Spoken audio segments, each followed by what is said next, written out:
Greetings and welcome to the triumphant return of the Morning Norsemen.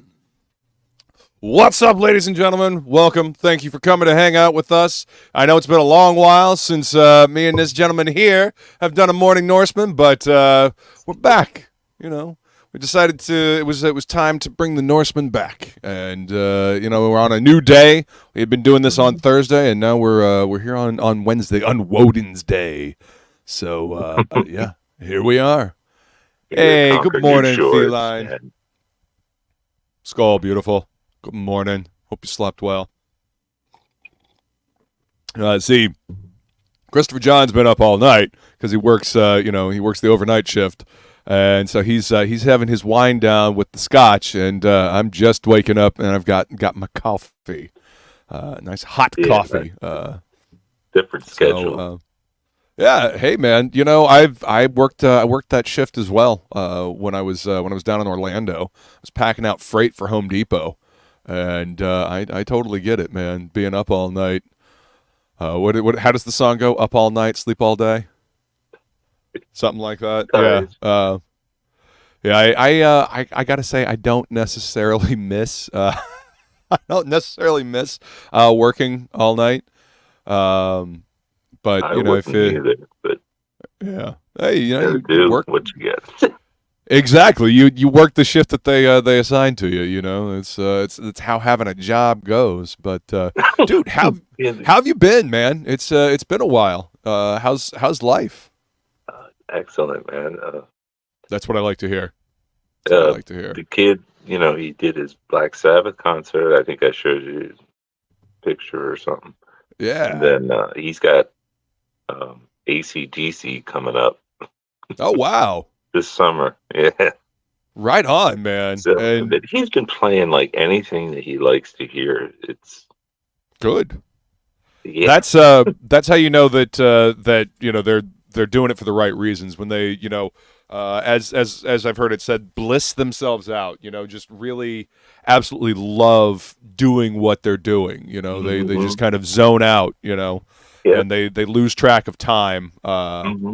That's awesome, dude. That's what I like to hear. That's how you can tell that they're truly enjoying something. It's like drawing with us. You lose track of time. Yep, 100%, man.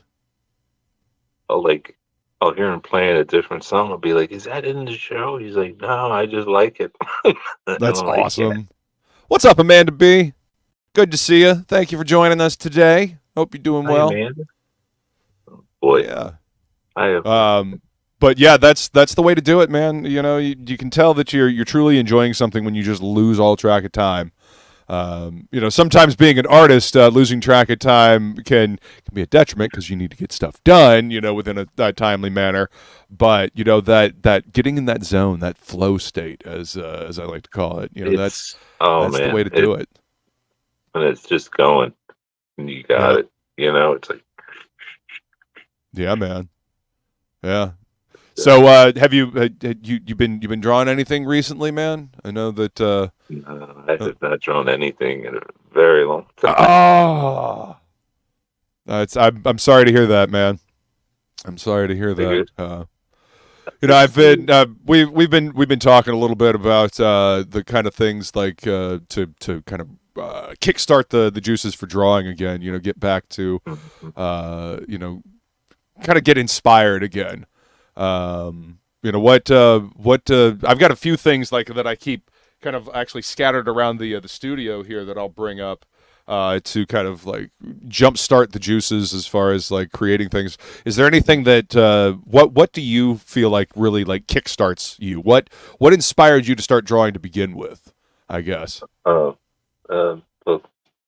incidentally, here. I grabbed a stack. See what we got. I don't want to be too cliched, you know what I mean? I mean, listen, you grab the stuff that actually means something to you, like because. There we go. This is something that like changed me. Oh, nice, dude. I think I was getting X-Men in the mail. Yeah, when Joe Mad Mhm. was doing. Yeah, I Yeah. had a subscription to X-Men that was coming in the mail. And yeah, that was always something that inspired me as well, you know. Um, One of the things that I keep around near me, I mean, this obviously, were these three, the first three issues Oh yeah. of X-Men. You Excellent. got 1, 2, and 3. Mhm. These are actually what kind of made me want to draw comics. I had only these 3 issues when I was Mhm. up in Indiana visiting my grandparents for one summer, and it came in one of those plastic containers that were super hard, and if you didn't cut them just right, they would cut you instead. You know what I'm talking about? The 3 packs of Absolutely. books. Yeah. So these have always been inspiration for me. I go back and they kind of reignite that fire to create, to draw. Yeah. But When it one of the comes to things, like, go ahead. well, you got Jim Lee, right? Yeah. That was I got Silvestri. He did the Hell yeah, compound. man. Is that Cyberforce, dude. is that visible? Yeah. Yeah, I can see it. Okay. I, yeah, I've this is my stack of stuff to inspire. Stuff that I love. Uh, Mm-hmm. X-Men 1 through 3, but I've got a Cyberforce.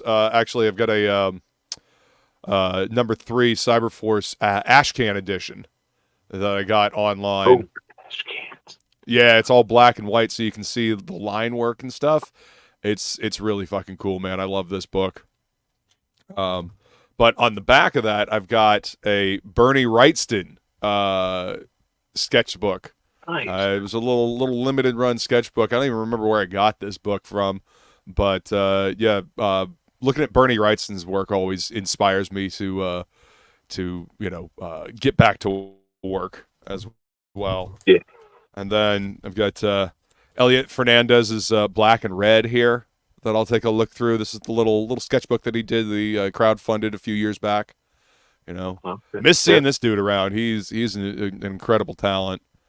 Um, and then Frank Cho and Christopher Golden, Quiet Bullets. This is a cool little Western thing that I Nice picked up show. at Yeah, man. at Boston Comic Con in 2011.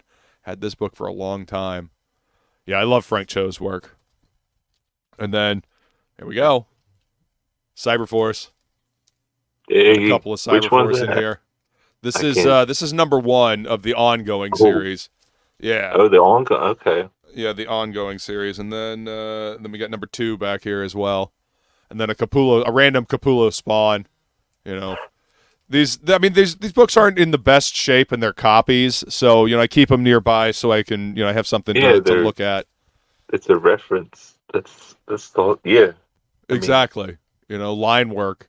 I don't know if you mhm. ever saw any of Silvestri's new X-Men stuff, but man, like I The remember when I was reading New X-Men and this stuff came out, and I was just blown away by how good Silvestri, had just leaps and bounds, man, just always getting better, you mean always like getting better. the series that had like the Beast cover where he looked like a lion?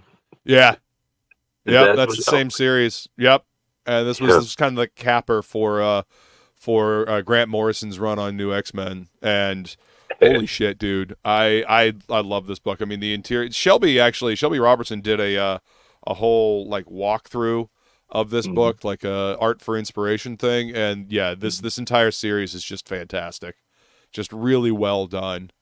Mhm. Yeah, I yeah, like highly the recommended if you can get your hands on it. Um, let's yeah. see. And I got another one back here. I don't know if you're familiar with Phil Jimenez. Uh, Who? Phil Jimenez. He did some Oh new yeah. X-Men stuff Mm-hmm. as well. Yeah. Yeah, he had a book coming out through Vertigo at one point called Otherworld that was just beautifully drawn, just lavishly drawn, and he does amazing line work as well. Really like his stuff. Amazing talent. I got to meet him at the same Boston Comic Con. Or actually, no, I guess that was a different convention. Way back in the day when I was working for a comic shop up in New Hampshire. Mm-hmm. And then of course some more new X-Men. Got some Ethan right there. Some EVS line work. That's Beak. X-32. Yep. I got so this is stuff I keep around for inspiration. Also, there you go, fucking Cyberforce, man. That's a McFarlane cover. Remember he did the whole issue? Did I just share this, or am I out of my mind? No, you showed that to me backstage. Oh, yeah. No, yeah.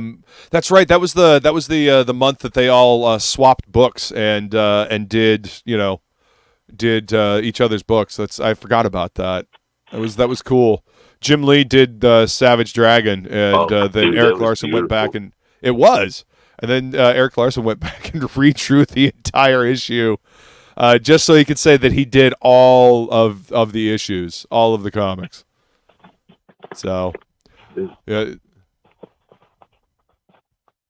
Dang, look at that. Can you see it?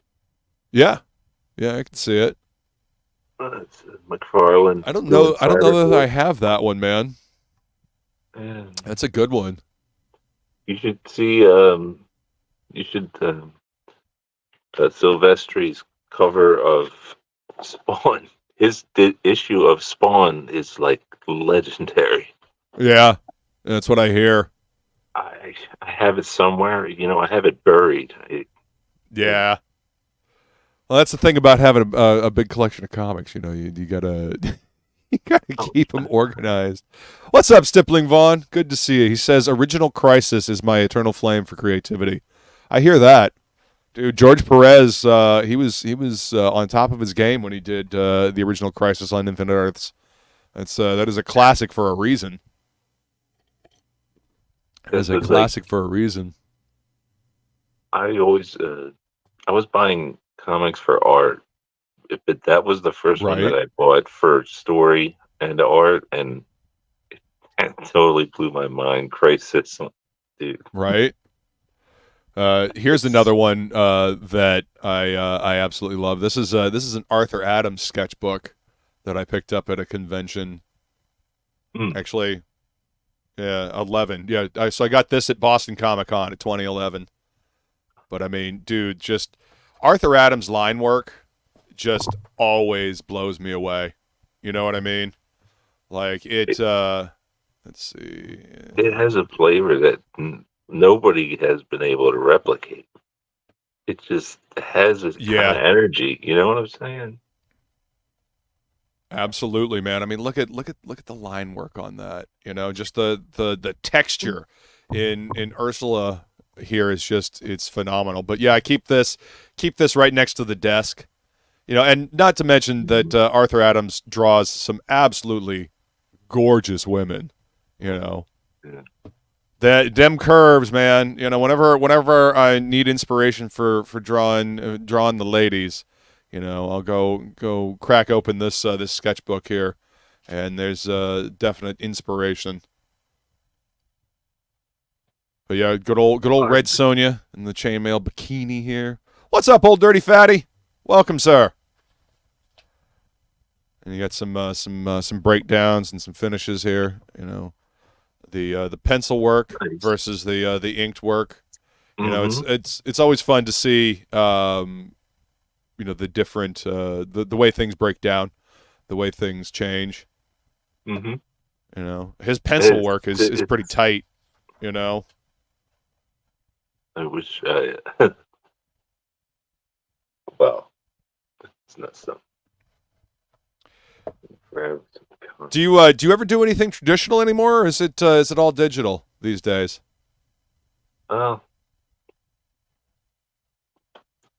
It's mostly digital because I don't want to. I can't keep buying paper because I'm not happy with what I'm doing. I need to be able to just get I know I hear that. Get a pack of copy paper, man. Cheap Staples copy paper, and just draw on that.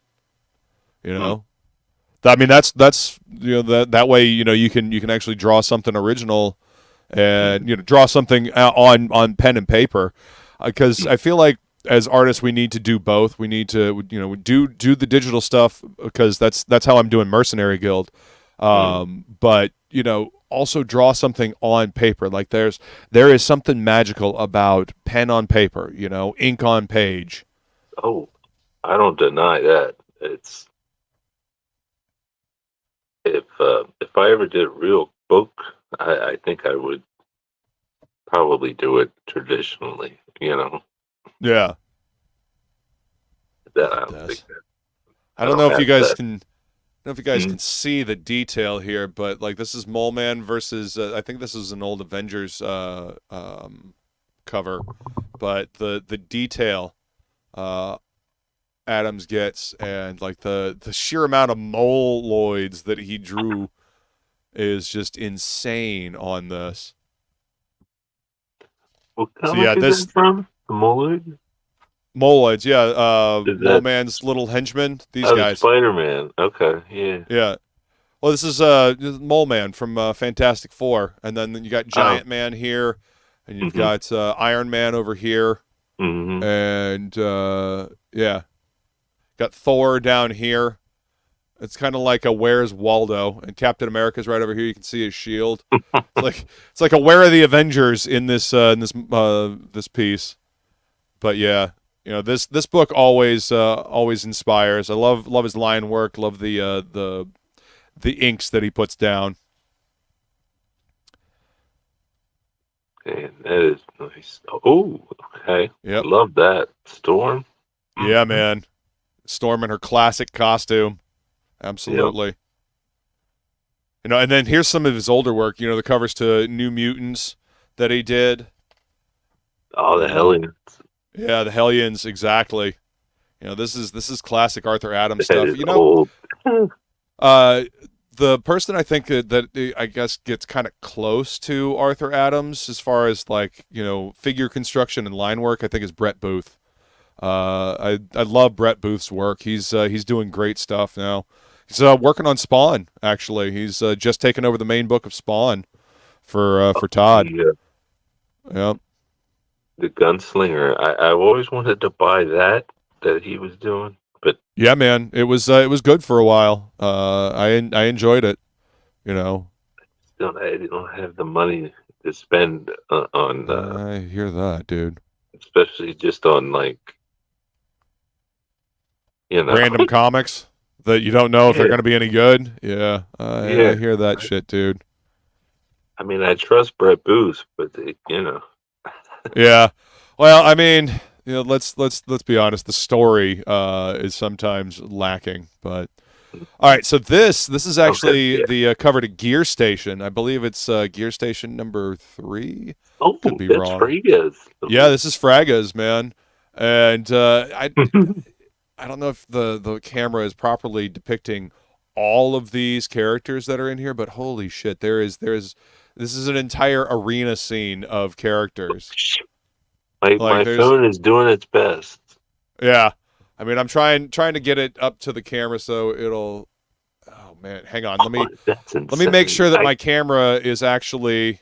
No, it's at high definition, as high definition as it can go. So yeah. This is an impressive piece. I mean, anybody that's ever seen that cover knows exactly what I'm talking about. Monkey Man and O'Brien stuff that he did. A self-portrait of Arthur. He was actually at MegaCon this year when I was there. And then Longshot. I don't know if you've ever read the original Longshot miniseries that he did with Ann Nesenti back in the day. It's good stuff, man. Yeah, it's good stuff. It was a great book. These are the character designs he did for that book as well. This is 84. Arthur Adams 84. Just unbelievable, dude. And then good old Wonder Woman. Oh, okay.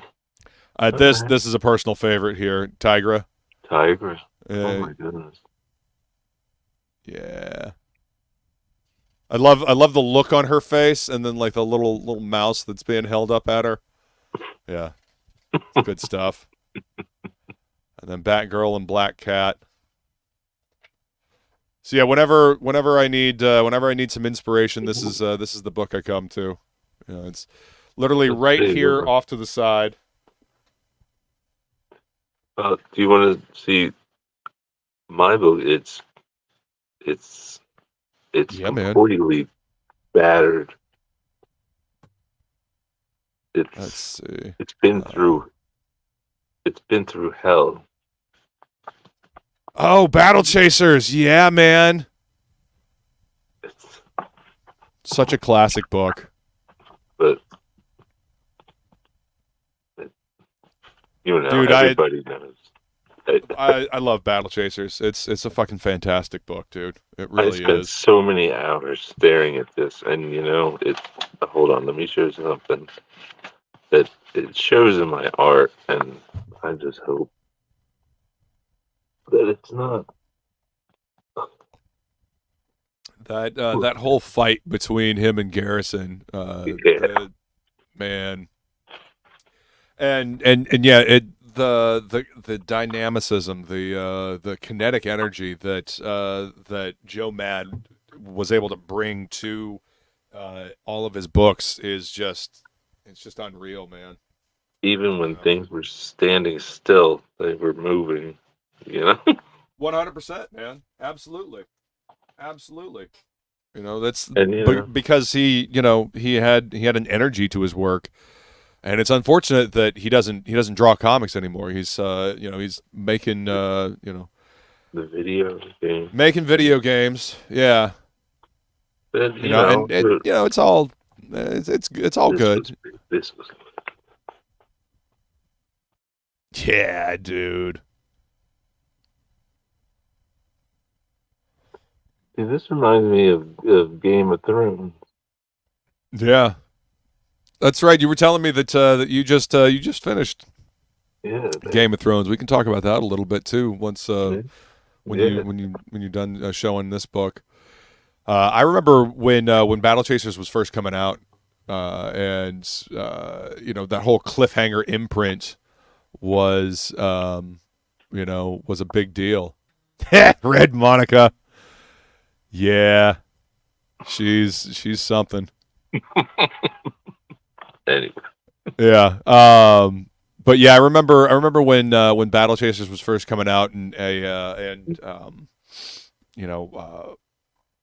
Cliffhanger was a big deal. I mean, I was picking up all those books, man. I was picking up Cliffhanger, Danger Girl, and Crimson. Unfortunately, Crimson was the only one to come out on a regular basis. And dude, but J. Scott Campbell's Danger Girl is another one that I literally will go back to, and it's inspiring. Just like you could tell he was having a lot of fun making that book. Like you can tell just like the layouts, the story, and all that. Like those first 7 issues, they may have taken a long time to get out, but damn, they were so much fun to read. So much fun to read. Did you get his sketchbook, his Danger Girl sketchbook? Oh yeah, I've got it around here somewhere. I'm trying to see if it's over here on the shelf. That's another one of my Bibles, man. Like Battle Chasers book, because you can flip the book and you can see what's her name? You can see her running in the corner. Yeah, dude. Like he did like a little animation thing with it. Absolutely. What was her name? Amber? Abby Chase. Abby. Oh. Yep, Abby Chase, Sydney Savage, and then Natalie Romanoff or something like that. They did a PS1 video game. Oh shit! Yeah, it was a third-person action adventure type. I mean, it was early PS1, so I mean, it was a little clunky, just a little clunky, but it was cool to see. It was cool. I actually still have my disc. It came with a booklet, and J. Scott Campbell did all the artwork on the inside of the booklet. Created a new character for it. Yeah, a new Danger Girl. The artwork was in the. Isn't it in the sketchbook? I think it is. Yeah, I think it's in the sketchbook. Yeah, it's a fantastic storyboards book. were just. the storyboards were just. I mean, I wish I could use those as my comic or something. Right? Yeah, those. Just her running and like diving and doing this, that, and the other. Holy moly! Oh, I can't. I didn't find Danger Girl, but I did find my my Battle Chasers anthology book. Like this has got all of the Battle Chasers stuff in it, all the issues. Okay. Obviously not the. I wanted Yeah. that one. I couldn't afford it. I got it while I was working at the comic shop, dude. Damn. Right? Well, I mean, if you're working in a comic shop, you got to take advantage of being able to order stuff. And I got a discount on certain things. There were a lot of things that I didn't get a discount on, just because you couldn't. Unfortunately, comic shops operate on a very razor thin margin. So, but yeah, this is another fantastic book. Inkspots and I actually did a Do You Even Read on Battle Chasers. We went over the initial series. Yeah, it's a lot of fun.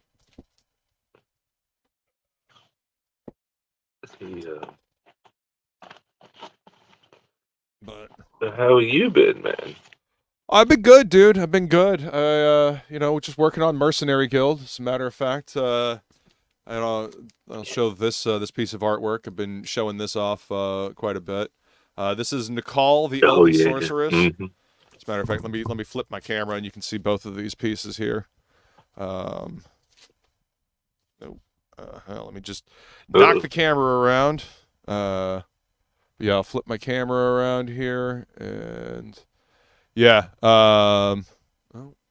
Apparently this one's decided to fall down as well. But yeah, this is this is the exclusive trading card artwork that you'll get when you sign up for the campaign, and then this is the promo artwork I did of Bane Spectre, the leader of the Mercenary Guild. So yeah, if you sign up for the campaign, you'll get this exclusive Nicole, the Elven Sorceress trading card, and yeah, both of these pieces of artwork will be available on the campaign. We'll be launching that, I think, at the end of this year. And I believe I'm thank you, signed Feline. Awesome, dude. I appreciate that. Thank you. I think we're we launched the sign up earlier this year, and I think we're at like 50 signups, 60, something like that. We're climbing, man, slowly but surely. I'm not. I would be ashamed of myself. Dude, we appreciate all the support we can get. I know that I've been doing this thing for a long time, like the YouTube thing, but I don't think people realize that I've been drawing for a long time as well. So I'm kind of an untested creator. Yeah. So I like it. Thanks, man. I really appreciate that. I like that you did it like behind the scenes and then popped out. Yeah.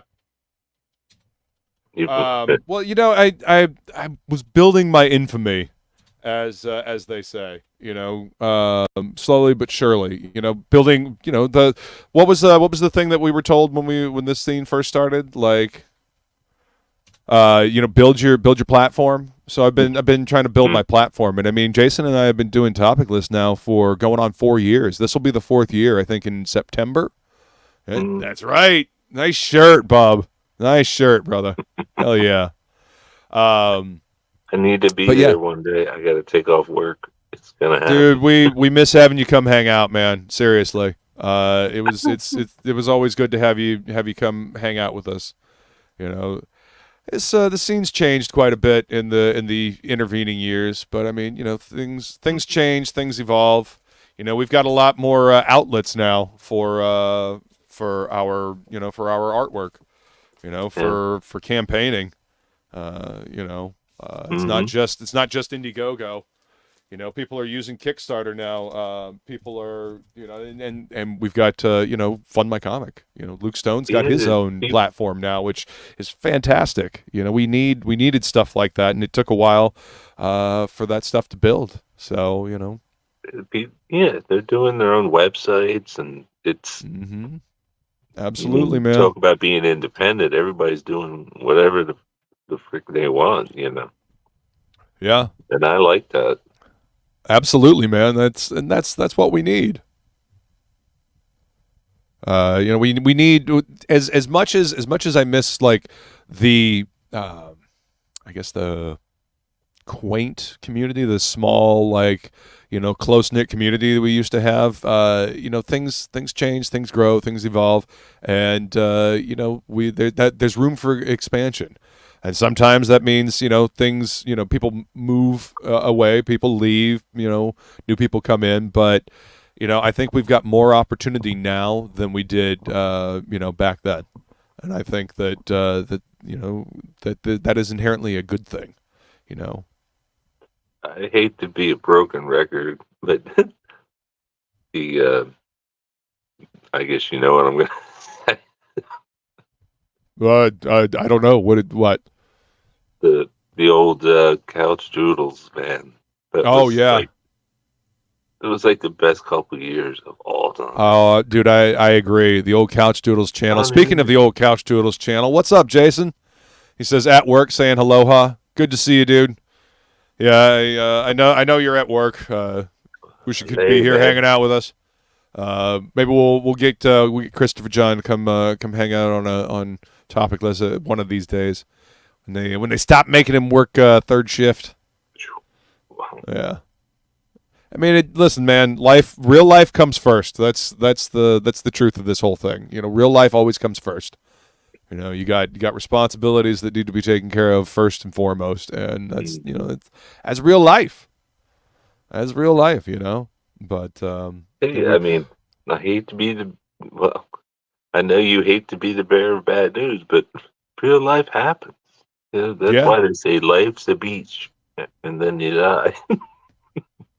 Yeah. I wonder if the kids get that saying.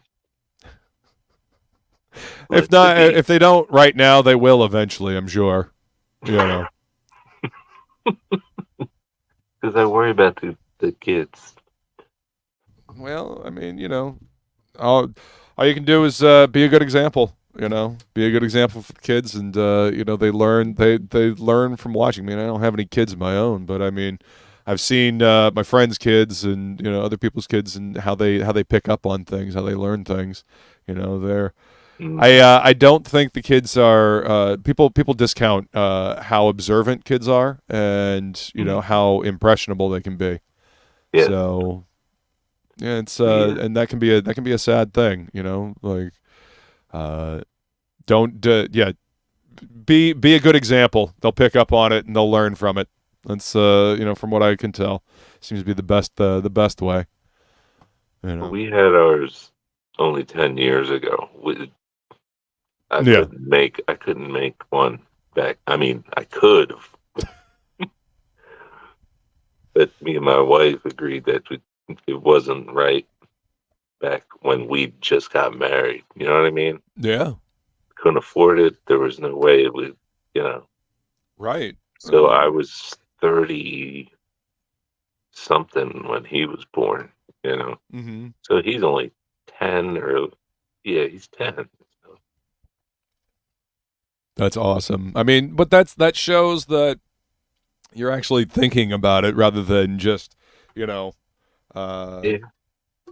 And that there's something to be said about that. That's cool stuff, man. And now you get to hang out with the little dude, and he's doing his thing, man. He's enjoying the music and whatnot, and you get to hang out with him and have a good relationship with him. That's fantastic, dude. That's what kids need. Kids need a good relationship with their parents. I feel. Hey, what's up, pops? Over there on X saying hi. Good to see you, man.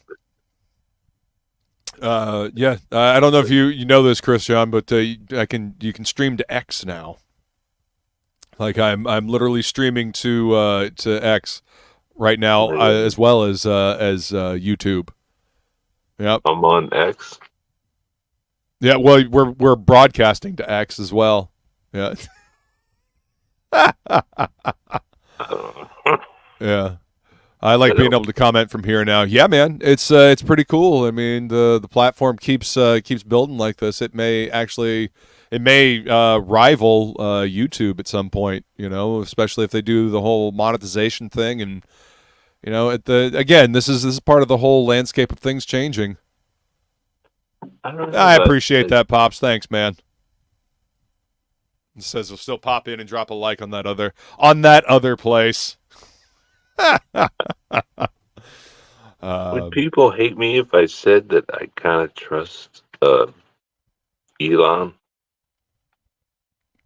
I mean, he seems to be an arbiter of free speech, man. You know, I know that there's more free speech on X than there is on Facebook and all the other platforms.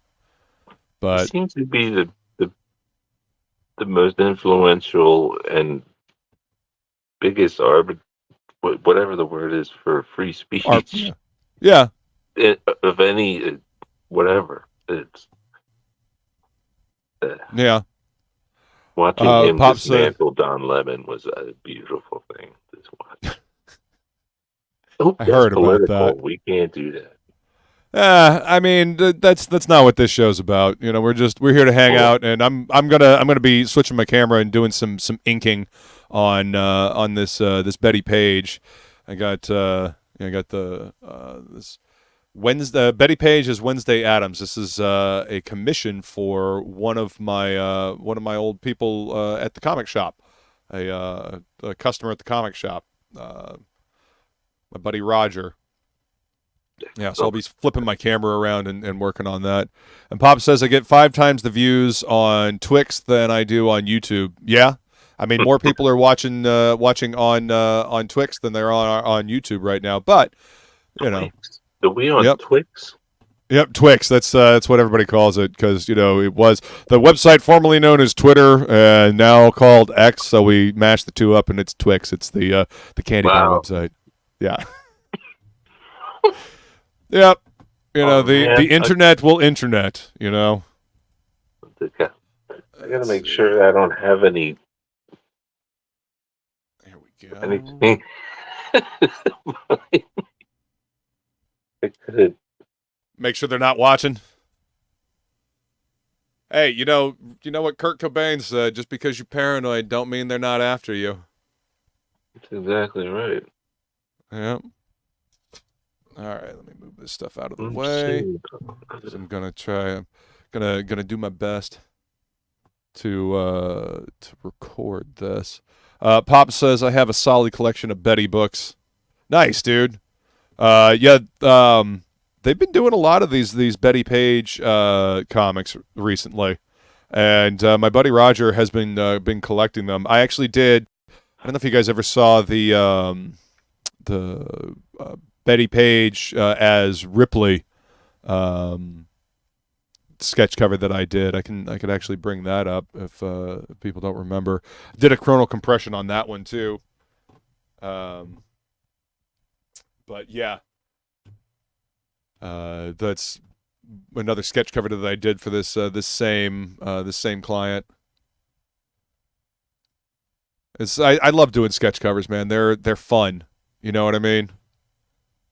It's a good time, and you know you get a comic book and you get original artwork. So it's one of the things that I really like about sketch covers. You ever done a sketch cover, Chris John? Oh God. I have a couple that I haven't done for who sent them to. Right. I got a Absolute and I have a Black Phantom one, and nice. But they want them back, and I haven't even.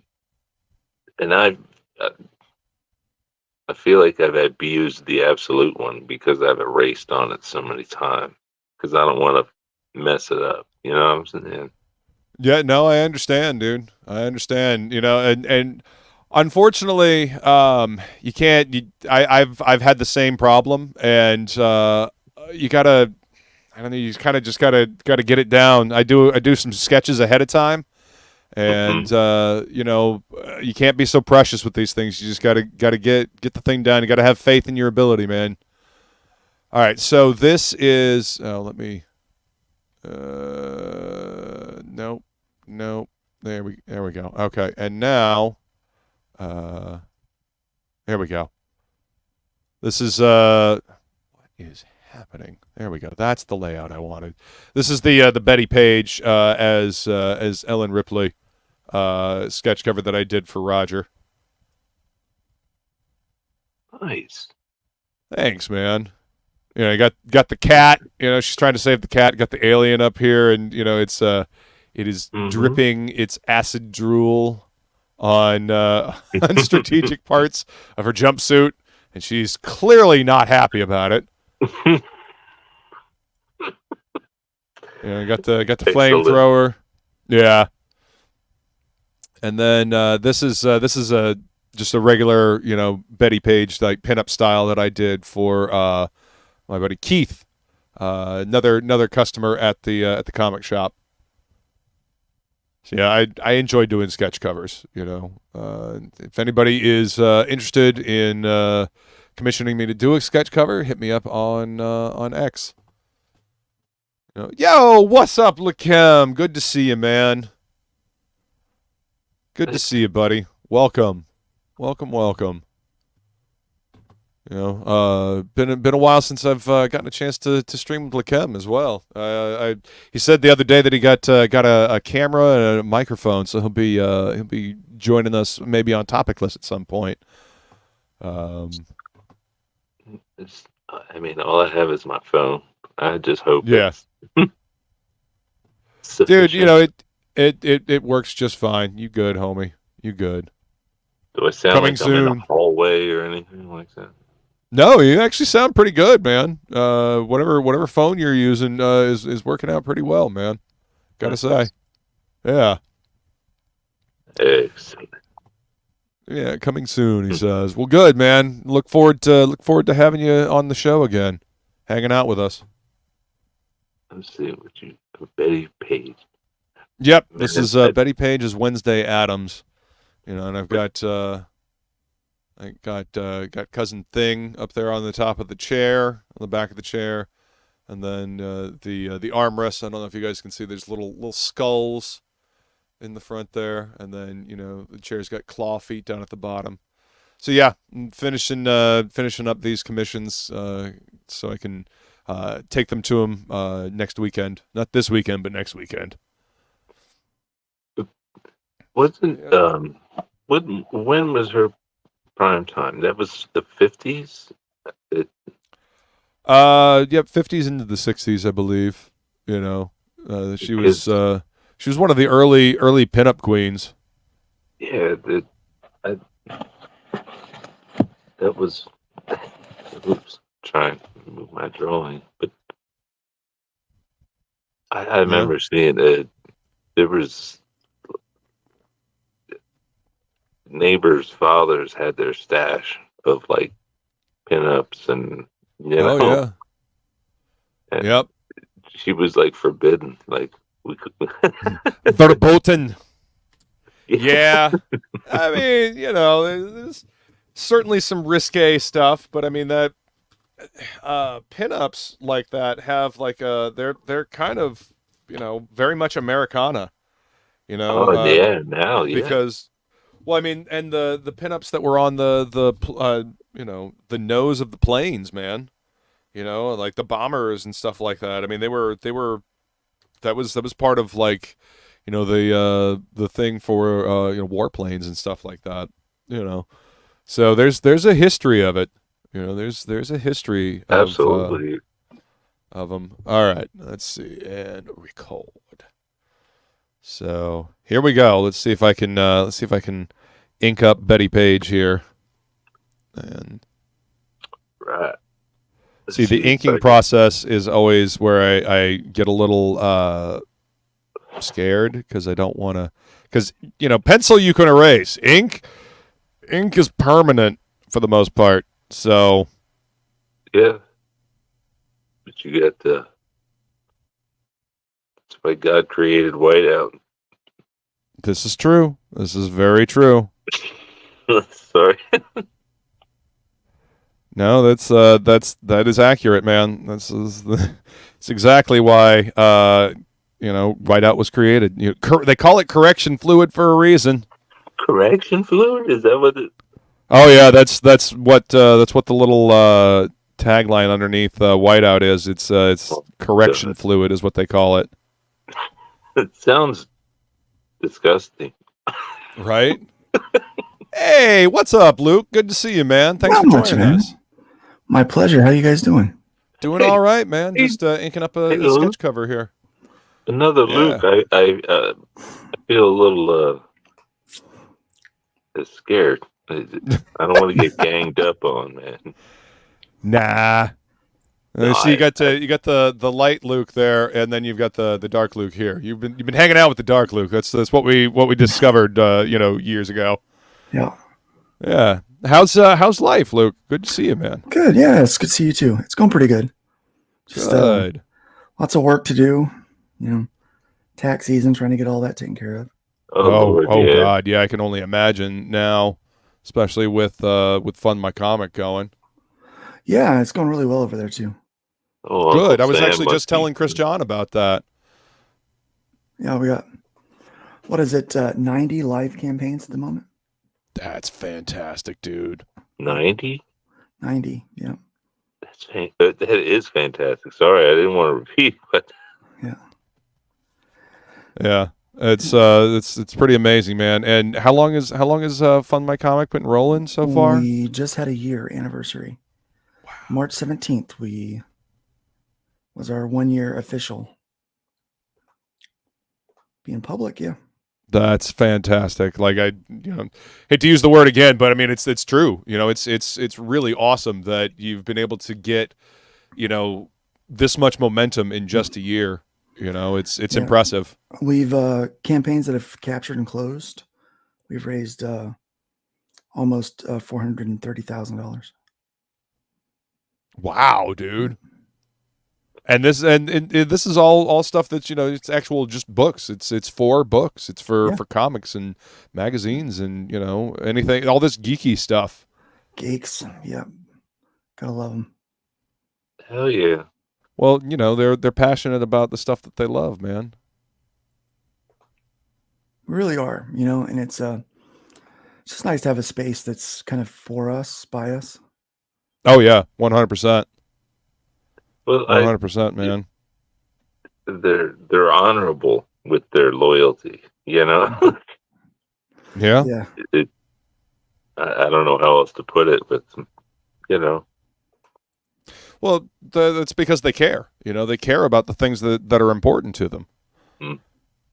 That's why they have that loyalty. Because these things mean something to them.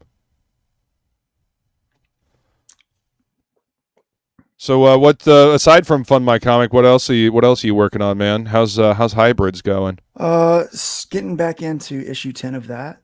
Nice, dude. Finishing up the last 15 pages of this 215-page graphic novel called Terminal Kill.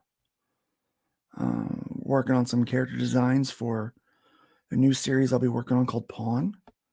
Ooh. And Pawn, I like that. Yeah, and then let's see what else. Just trying to get a lot of side quests finished. You know how that is. Oh yeah. Yeah, got to get all the side quests. Yeah. Side quests are the spice of life, man. Right. They add that variety. Yeah. I'm trying to progress the main storyline. The side quests sometimes take up a lot of time. Yeah, but the payoff can be fantastic. Right. Yeah. That's my word of the day. Fantastic. Fantastic, like the Ninth Doctor. That's right. I think that's fantastic, Luke. Thank you. I appreciate that. That was the Ninth Doctor was Chris Eccleston, right? Yep. Yeah, he was always my favorite. I never really watched the old Doctor Who shows. I've heard good things about him and whatnot, but Chris Eccleston was kind of like my intro to Doctor Who. And he's leather jacket wearing, kind of badass, not the tweed and the the scarf and all that. And yeah, I thought that was, he deserved more than one season. Well, he didn't want any more than one season. That's sad. That was on him.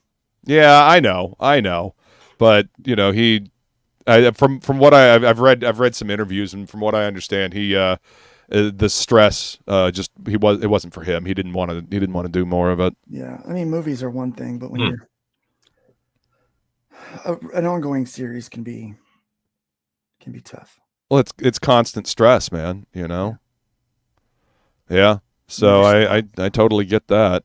I wouldn't want to live under that constant stress either. If you're not having fun with it, then what's the point? Yeah, that's Sure. That's why I trying to make something happen. You feel me? Yeah. Yeah, there's a lot of people out there trying to make something happen. I know, like right now, it's weird because I was looking at a trend of all the campaigns that have been running for comics across, kind of across the board, really. Yeah.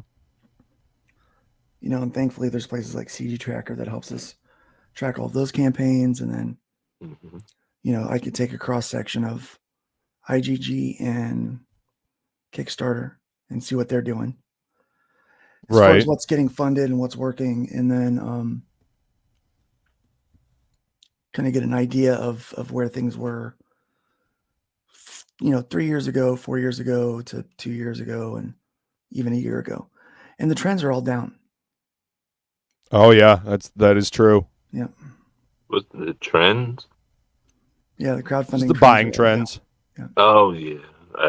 Yeah, the overall goals raised. That's yeah. That's becoming a fact. Yeah. Well, I mean, the whole crowdfunding of comics thing is it's a lot different than it was, Oh yeah. And I feel like people are less excited than they used to be, if that makes sense. Oh yeah. The people that are still buying books, they're still excited, and they love the stuff that they back, but it seems like the overall excitement has decreased, I guess.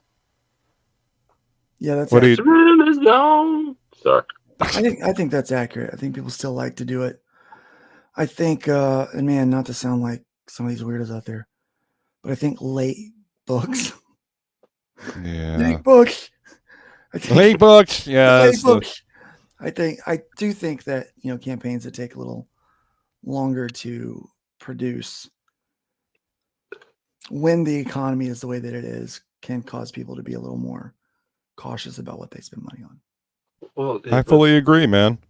The pandemic, nobody had nowhere to go except me. I had to go to work, but why weren't these books finished when nobody was allowed outside? Well, a lot of them, kind of started during the pandemic, and then things got back to normal, and they had to, like, again, real life always comes first, man. Like I was saying a little bit ago. No, you're right. Thank you. I had to. Real life, man. Real life. Yeah, it always comes back. It's got to be taken care of, man. You can ignore it for a certain amount of time, but after a while, it must be dealt with. Otherwise, it'll come back and bite. And that usually doesn't end up being good. No, it doesn't. Not usually. No, never. You just, the world has been so crazy lately that you never really know, like, what you're gonna expect from even week to week now. Yeah. Did we ever think that the government would say, "Hey, there's aliens"? I didn't see that. It makes me wonder. Like, okay, I wanted to believe, but now that you're saying this, maybe I don't believe you. Clearly, you're lying, right? Right? What are you trying to distract us from? That's the question. What are we being distracted from? Well, isn't that the first rule of misdirection? Get them to get the audience to pay attention to one hand while the other hand does something else. Absolutely. You know. Yeah, they're doing that. I mean, I realize it sounds kind of conspiracy-minded, but I mean, you know. Look, all of my conspiracy friends have been proven mostly right over the course of the last couple of years. I'm no longer mocking them. So, I mean, clearly, you know, we can watch The Simpsons and get prophecies about what's going to happen in the world these days. You ain't lying, man. That's You know, and I remember watching those episodes of The Simpsons back. I haven't watched The Simpsons in like 20-some years now. been a long time. But yeah, I remember watching those episodes, you know, back in the day, and you know, it's funny. And now, you know, here in the future, it's like, wait a minute, were they tapped into the simulation? Do they know what's going on? What's happening here? Yeah, they were like reading our mail or something. Reading the tea leaves, something like that, man. Seriously. You said we're living in the future. Right. Well, you know, could be living in a simulation according, you know. I'm just joking around. I mean, you did according say to Elon, right? Yeah. Just giving you a hard time. Yeah, you good, homie. You good. Yeah. So it's interesting times we live in, but you know, we're storytellers, and storytelling is, you know, is the oldest profession, and it is arguably the most important profession. Yeah. You know, that's how we recorded our history for centuries, for millennia. I thought I knew the oldest profession, but I think you're right. I mean, how else did humanity keep track of their history? How else did they pass along knowledge to the younger generation? They did that by telling stories, you know, up until we had written word, and then, you know, then we were able to pass on stories that way. But look, Jesus himself used stories to communicate the truth of the scriptures that they had. Parables at the time, right? With the parables. I think Storytelling women is of the very night important. in the old days passed on a lot of truths as well. hey, there's my lovely lady. Hi, beautiful. Hey, handsome. Hi, guys. Hello. Welcome. I'm only here for a little bit. I've got that appointment, so I got to go to. Yeah. What's my wife doing here? No. Hi, CJ. How you doing? I'm good, honey. How are you? I'm doing well. Trying to draw something, you know. Sweet. I figured I'd work on a little bit of the beginnings of a jewelry idea while I'm waiting to get ready for my appointment. Yeah. So, I'm glad you're here. You know, this is kind of what this show's for, you know, and chance to just kind of hang out, make some artwork, you know. Oh, and then of course I got to get a kitty attack here real quick. Seriously, seriously. This is how this is. Well, you're doing something on the desk, so of course, you know, the cat's got to come investigate. You know, that's how it goes. Yeah, I got itty bitty little pieces that she can't be messing with, though. So. Oh yeah, she bats those off the desk, and they'll be gone. Gone forever. Exactly. Yep. So, hello, Mr. Luke Stone. How are you? Good. How are you doing? Doing all right. See, Fun My Comics doing awesome. Congratulations. Thank you. Thank you. We're having a pretty good time over there. Yeah, try to promote it as much as I can too. I really appreciate that. Yeah, it's awesome. We're looking try to encourage everybody to go use it. Yeah. We're looking for more ambassadors out there that can help spread the word and get us get the word out there for us. Exactly. Absolutely. Well, I mean, it benefits you. It benefits the people that you are trying to, benefit. So, yeah. I mean, it really benefits the indie scene. Yeah, exactly. Because, I mean, the other, I'll be honest. I won't really do, I can't do Kickstarter just because, it's such an up in the air thing. Yeah. I just, I'm limited on my money. So it's like, if I'm going to, go try to get something, I want to make sure that I'm going to get it. And I mean, of course, it's not always a 100%, but seriously, yeah. Yeah, that's a common complaint with that site, with Kickstarter, is the fact that they wait up until the end. And I mean, I've heard Jimmy Palmiotti talk about how they lose, they'll lose backers because it doesn't take the money ahead of time, and it kind of fucks them over. I'm not guaranteed to have that money when you want it. So if I got it, you might as well go ahead and take it. And then, and then I need it SOL because it's gone. So right. Yeah, I think we kind of had a good idea with doing the best of both worlds with it. I agree. Where we have the one version where it takes as it as it comes, as you go. And then we have the one where you kind of wait to the end. Right. And because it serves better, maybe one person better than it does the other. Right. At least, give people options. See, that's the spice of life. You like options. Options are good. Options are good. Yeah.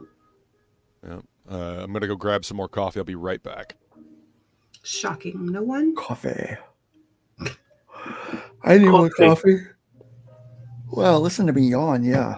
Yeah, I got my smoothie going.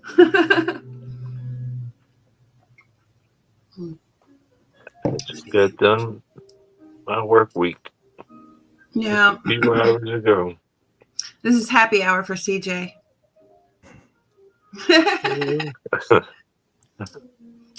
Is if I didn't have an appointment, I might actually be drinking a mimosa with you. I don't know. Is he here? Huh? I'm drawing him. He went to go get coffee. Let me see. I love that. Yeah. That's cute. It's like the one you did, like the one you did for him a while back. Oh, those profiles. Yeah, I love those. They're spot on. I got to do something new.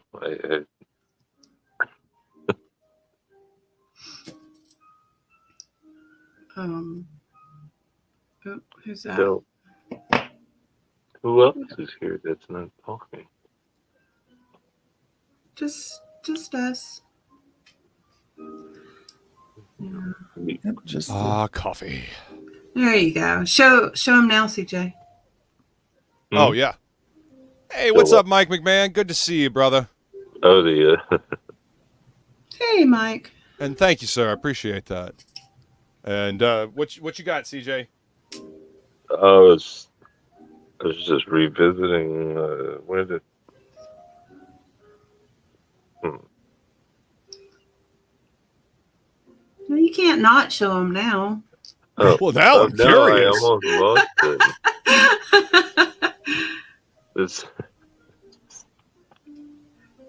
There you go. Yes! It's Super Luke. That's right.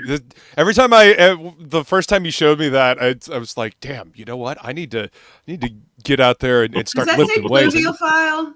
Does it say I think so. Pluvio. Oh, Pluvio. Yeah. I love it. Hell yeah. I am definitely a pluviophile. I love the rain. But yeah, it makes me want to get out in the gym and start lifting weights and build up my shoulders like that. Need to Me too, man. Well, if you get your butt up here, I got a perfectly good gym sitting out there. I know. And I will. Okay. Yeah. If your back is good, don't hesitate. You just gotta be careful. You can't overdo it. Mine is shot. I can't lift weights or anything anymore. Do you do yoga? That's how I feel. I can't. No, I don't know. I don't like the pants. That's the. The pants are not a prerequisite. You do I don't look good in the pants. You can wear your little whitey tighties if you want. It doesn't matter. Well, see, that's the beauty of having a home gym. Right. Exactly. You don't have to wear clothes at all. You get to make your own. You get to make your own dress code. Right. Exactly. Yeah. I mean, Hopefully, you don't homeschool your kids. That'd be great. homeschool. Dad, Yeah, what you you know, a doing? little trauma for the chitlins, you know. Yeah. The, Mine would just walk in and go, "Yeah, that's mom." Could you imagine walking in on? Could you imagine walking in on your dad doing downward dog?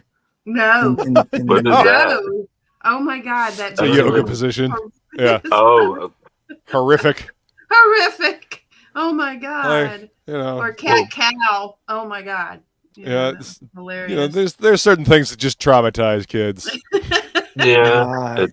My son saw me walk out of the shower when he was like 3, and I think that damaged him forever.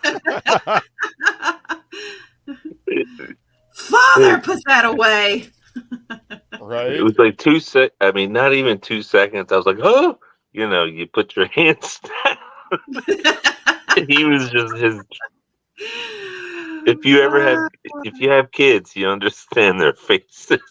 Oh yes. Well, I had 2 boys, so yeah. Rascals. But that was, yeah, I still think that's, I don't know. Yeah, that's Hope I funny. didn't scar him.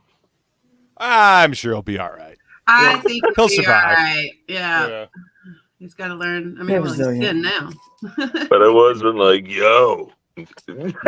No, I Right? don't even. I was like, who? Yo. It's completely different. Yo. Right? What are you doing in here? Holy shit! I told you to knock. That's hilarious. Knock before opening my door. Right. But Dad, I'm 3. I don't know Right. what that means. Does anybody Well, hear a now parent? you'll learn. Does anybody hear a parent? I have 2 boys. Oh, okay. Yeah. So you can vouch for this kind of Oh, yeah. random, like, hey. Yeah. I think I'm the only one here that's not a parent, actually. You're a parent, but not a parent. I'm apparently here. Apparently. But I'm ching. I know. Oh. What? Wait. We're actually on my channel. I've got. I was something gonna for say, this. where is it? Yeah. There we go. Yay. Gotta love the rim shot. Yeah. Dot wave, right? Yeah. Well, I mean, it depends on how bad the joke is. Oh, You know? okay. Yeah, it's a dot wave if it's a really bad one. It's a dot MP3 if it's if it's just kind of okay. Yeah, that's a millennial thing. Whatever. That's an internet techie thing, is what that is. Oh, okay. What? Whatever. I'm gonna blame it on the millennials. Right. I could do Yeah. that. Yeah, I know blame you it on can. Gen Z. I know you can. I It can happens. do Apparently, What? What happened? What? What? Who's on first? Right? no one. Exactly. Apparently. Apparently. Oh,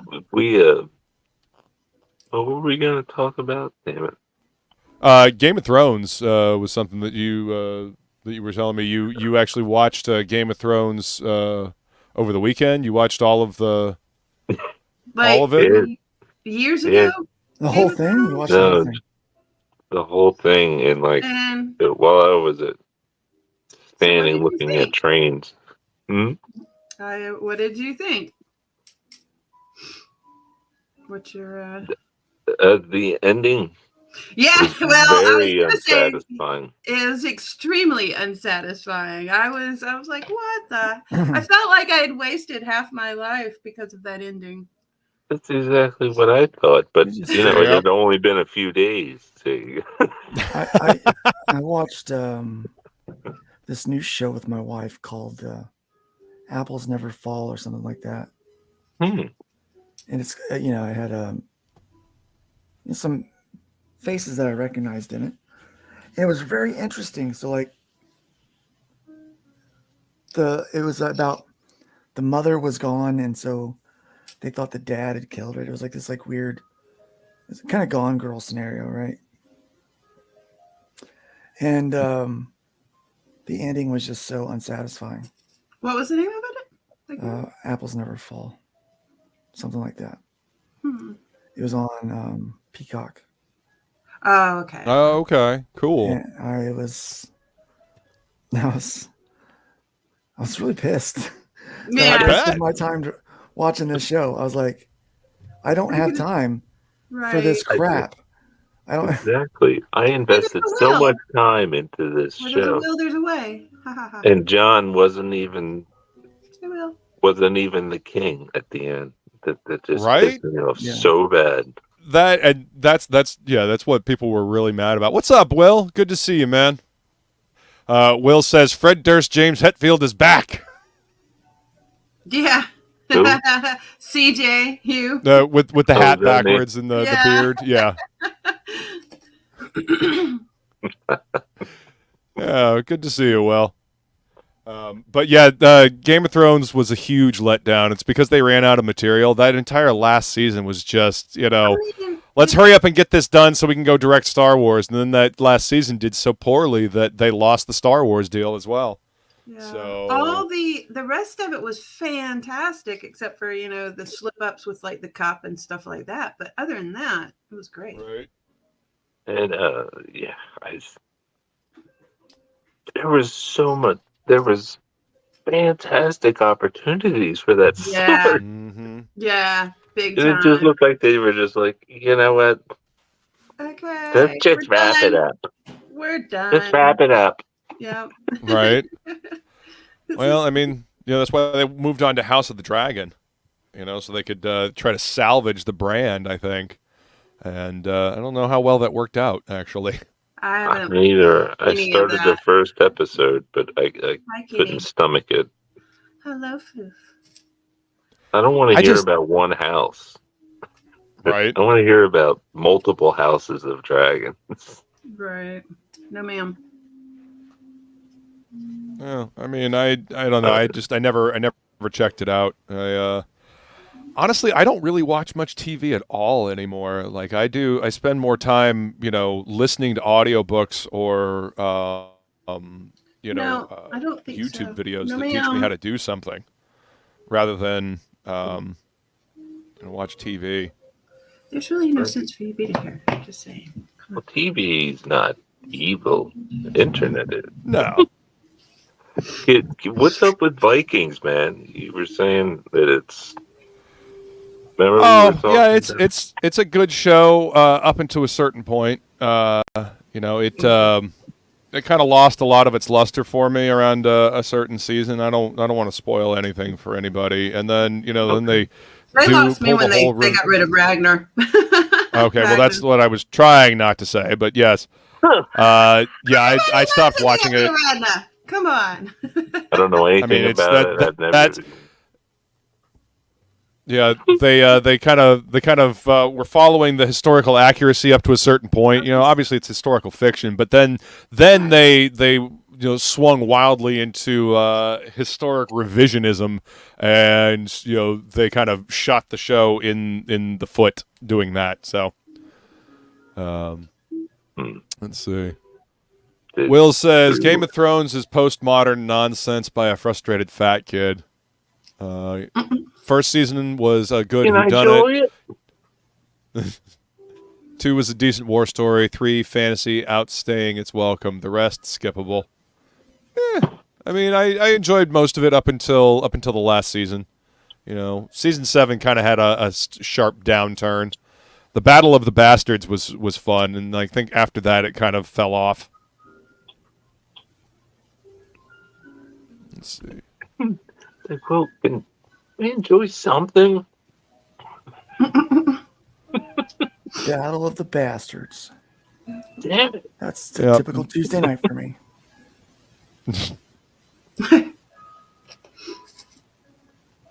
You watch some topicless, are you? Lost all night. Pretty right? much. Or maybe, yeah. What? Depending on what time you're not talking about trivia, are you? A kid. Yeah, let's get some trivia going. Right. Yeah. Really? I've got it sitting right here. Yeah, man. Unless What? You don't want my trivia.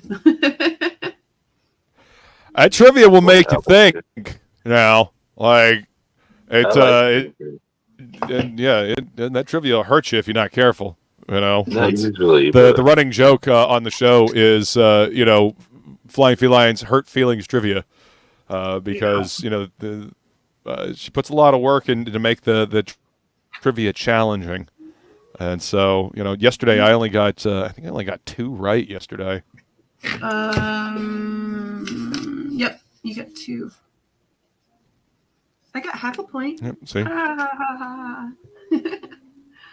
Which which means she won. Hen got 7. Astro Zombie got 6. Pell Rider's Wow. -5. Well, he I does that Pell to Rider's himself. -5. I know. Yeah, I had to try to write the ones that he said he was for next week down, but then he stopped. So yeah, I got it right here. Here it is. What do we He else was say? he's trying to practice his clairvoyance is what he's doing. Right. Let's Yeah, see. He but says, I enjoy plenty. I don't like inverted garbage. And then he says, Tolkien was a boss Catholic who fought in the trenches, sired many children, and was married to the same woman all his life. His little nemesis is a stunted pagan LARPer who's married with no kids and who hates masculinity since he impugns it with fiction along with every other male quality. I think George R. R. Martin is just jealous that he does not have the status that Tolkien had, and he thought he was going to become he thought the show was going to be his ticket to fame and glory, and people just want him to finish his damn book series at this point. And I know I've been listening to recently. I've been listening to some Robert E. Howard stuff. I've been listening to the Savage Tales of Solomon Kane. And that's some good stuff. no. Really, really well written. It's got a lot of pulpy, wonderful storytelling. Robert E. Howard's pretty good. Have you heard about that adaptation of Cull that the Shadow That Russ Kingdom Leach that is doing? Yeah. Russ and Randy are doing? Yeah. Yeah, man. That's good. That's good stuff. I'm glad they're doing that. Russ has got some great artwork. He's so talented. Oh God. You yes, he is. And I'm happy to see people doing I'm happy to see people picking up like the old pulp stuff and actually using it and Yeah. getting it out there and introducing it to a younger generation that may not be aware. Yeah, they're just under $6,000 over there. No, That's fantastic. you don't need to go up there. I'm glad to hear that. Yeah, I was watching the interview that Russ did with Razorfist the other day. It was a good interview. I'm glad bigger channels like go ahead. Yeah, he does. He gets to the point, and he talks about the the underlying story and kind of the the whole scene surrounding the indie books. It's good stuff. Oh yeah. I like it when these I guys- didn't realize that he worked for a radio station. Go ahead. I was just gonna say I like it when these guys stay out of like the kind of this stupid stuff, and they, it's not topical or when it comes to whatever the buzz is for the day, or whoever whatever the drama is, but like when they really focus on comic books, Right. And kind of this hobby. Mhm. And the storytelling. Yeah. Right. That's the good stuff. and not using It is indeed. I fully Pro agree, man. Tools and 3D 3D sets and stuff like that. I don't even care if people use some 3D assets, to be honest with you. I mean, I'm doing a Rock on. I'm doing it's like a space battle thing. So there's like these big, like massive fights. Yeah. So I designed these spaceships, and I'm having a guy make 3D models for me. So Oh, that's I can turn cool. around. So I gave him the sketches, like for the turnarounds for the ships. That way he can just like kind of build the model for me. Yeah. So I could pop it right in, and and Like a physical model, or like on. Well, I can print it, but it's going to be 3D model. That's so that I you have can a reference reference from it, any yeah. angle. Yeah. Yeah. No, Right. I totally understand So that. what's it going to be look like if I put like 30 of these ships on a canvas and flying around, and like I can kind of set out my scene with kind of where I want it, look at it from all angles, and then pick the camera angle I want. Yeah, and draw it from no that different than perspective. setting up a bunch of little models and taking a picture of them Right, yeah, I'm yourself. just Or doing it in a 3D world, right? yeah, And I agree. yeah, so it's all just a tool, It is. It helps make the book better. I don't like the idea of just like I'm just gonna throw some lines, like I'm gonna convert it to an outline and just stick it in there. I mean, Yeah, no, that's tracing. Nobody likes tracers. yeah, Yep. I mean, it's just boring. It just comes across as lazy.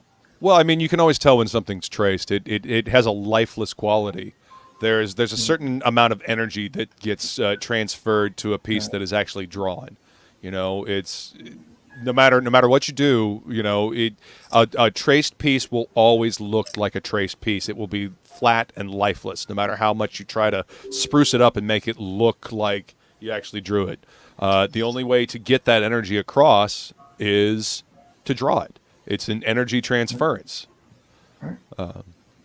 Will says, Robert E. Howard is my soul brother. We both write because we're afraid an imaginary figure is going to bash our heads in with a warhammer, not because we're quote-unquote artists.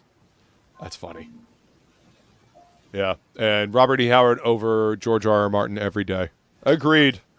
So it's a sad thing that Howard, left this mortal coil as early as he did and for the reasons he did. But at least we have, awesome stories that he left behind as a legacy that we can enjoy.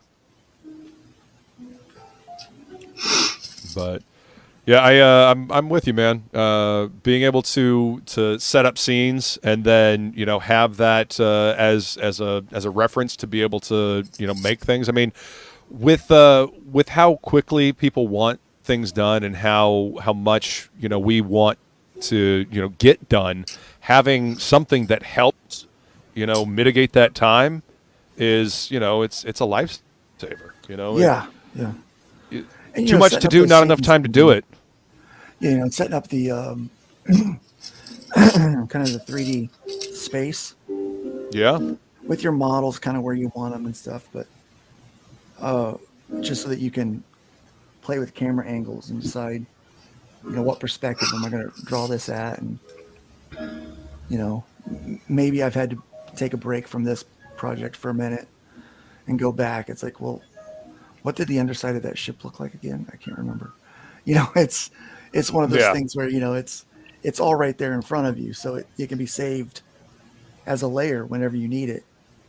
Then you can just kind of play around with it and kind of see. It's like, well, if these people are really positioned here or there, what's it going to look like? Yeah.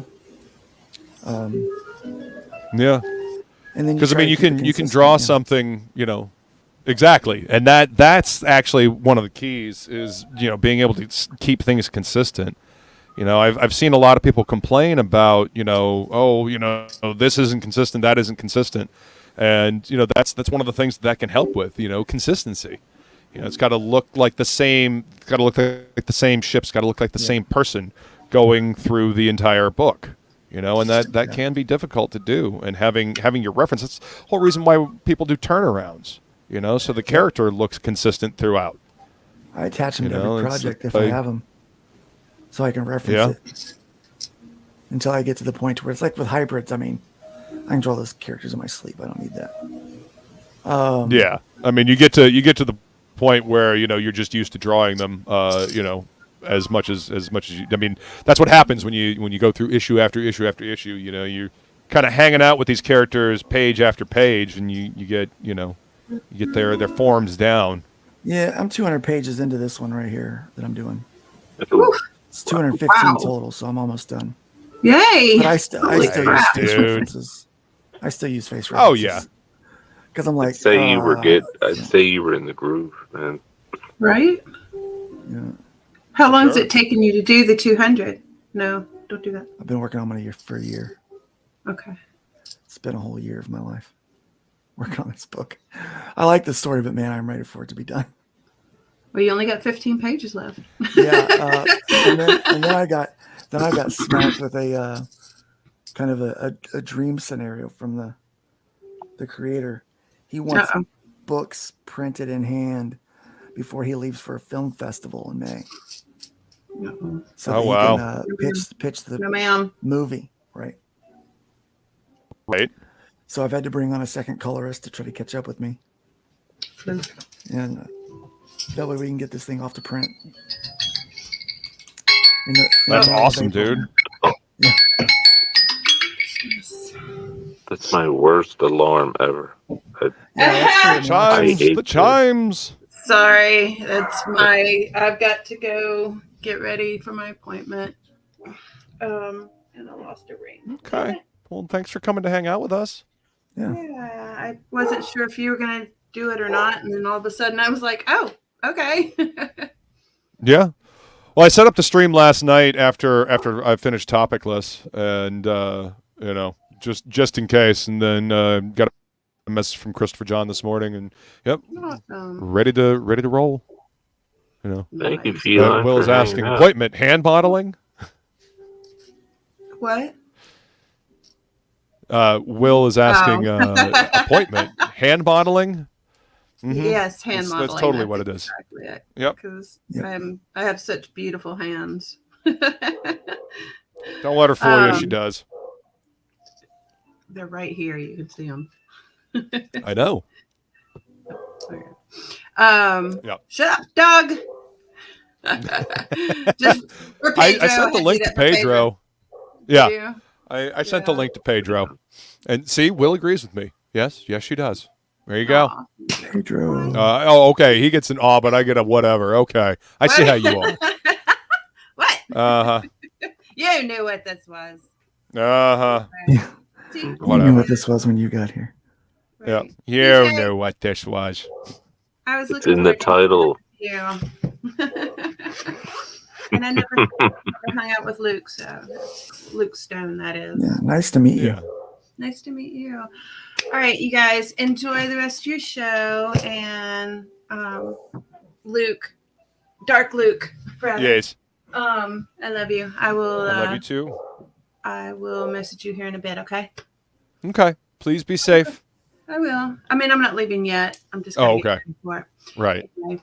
But have a great day. Bye, guys. Bye, Bye. chat. Yeah. Like, share, subscribe. Woo. Thank you. Yeah. Like, share, subscribe. Right. Bye, guys. Bye. Yeah. Let's see. Will says ciao. Will says it's because I look like Jesus. I would say John Wick, but you know, you roll with whatever you feel like, man. You know, if you have the link, Will, you could come hang out with us if you want. Nah. Everybody wants to come in here. That's why. Had a meeting. I don't know me. that that's true. I was so late getting in here after you sent that link because I Appreciate both meeting this Lukes morning. talking. You know. Yeah. Well, I mean, I don't often get to hang out with Mr. Stone here. You know, our schedules usually don't overlap, and you know, I actually got the chance to meet him at Ancient City Con. That's What awesome. was that? That Nice. was last year, wasn't it? 2023. Yeah. 2022, we met. It was my first convention back Was in it? October. Was it? Holy shit, Yeah. dude. Yeah, you came to that, and Wow. 22. yeah, I was finally walking. I was supposed to be on oxygen, but I wasn't wearing it.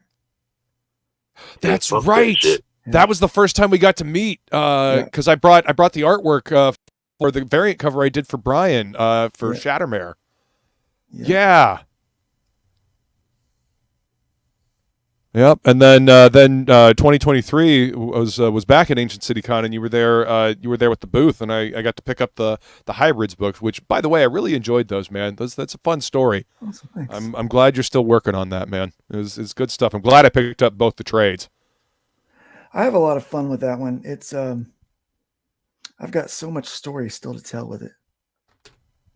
Good. You know. That's awesome, man. It's That's a still story so that much needs to be to do. told. You know, it's fun. I know I've got your books here somewhere. Yeah, that's awesome, dude. But yeah, you know, I'm glad you came to hang out with us today, man. You know, I was going through my my DMs, and I was like, who would actually, you know, might actually be able to come hang out, because I know a lot of people, you know, they gotta go do the day job during the day and stuff like Right, that. Like, yeah. you know, Jason is at work, and you know, a bunch of other people have daytime things that they need to do.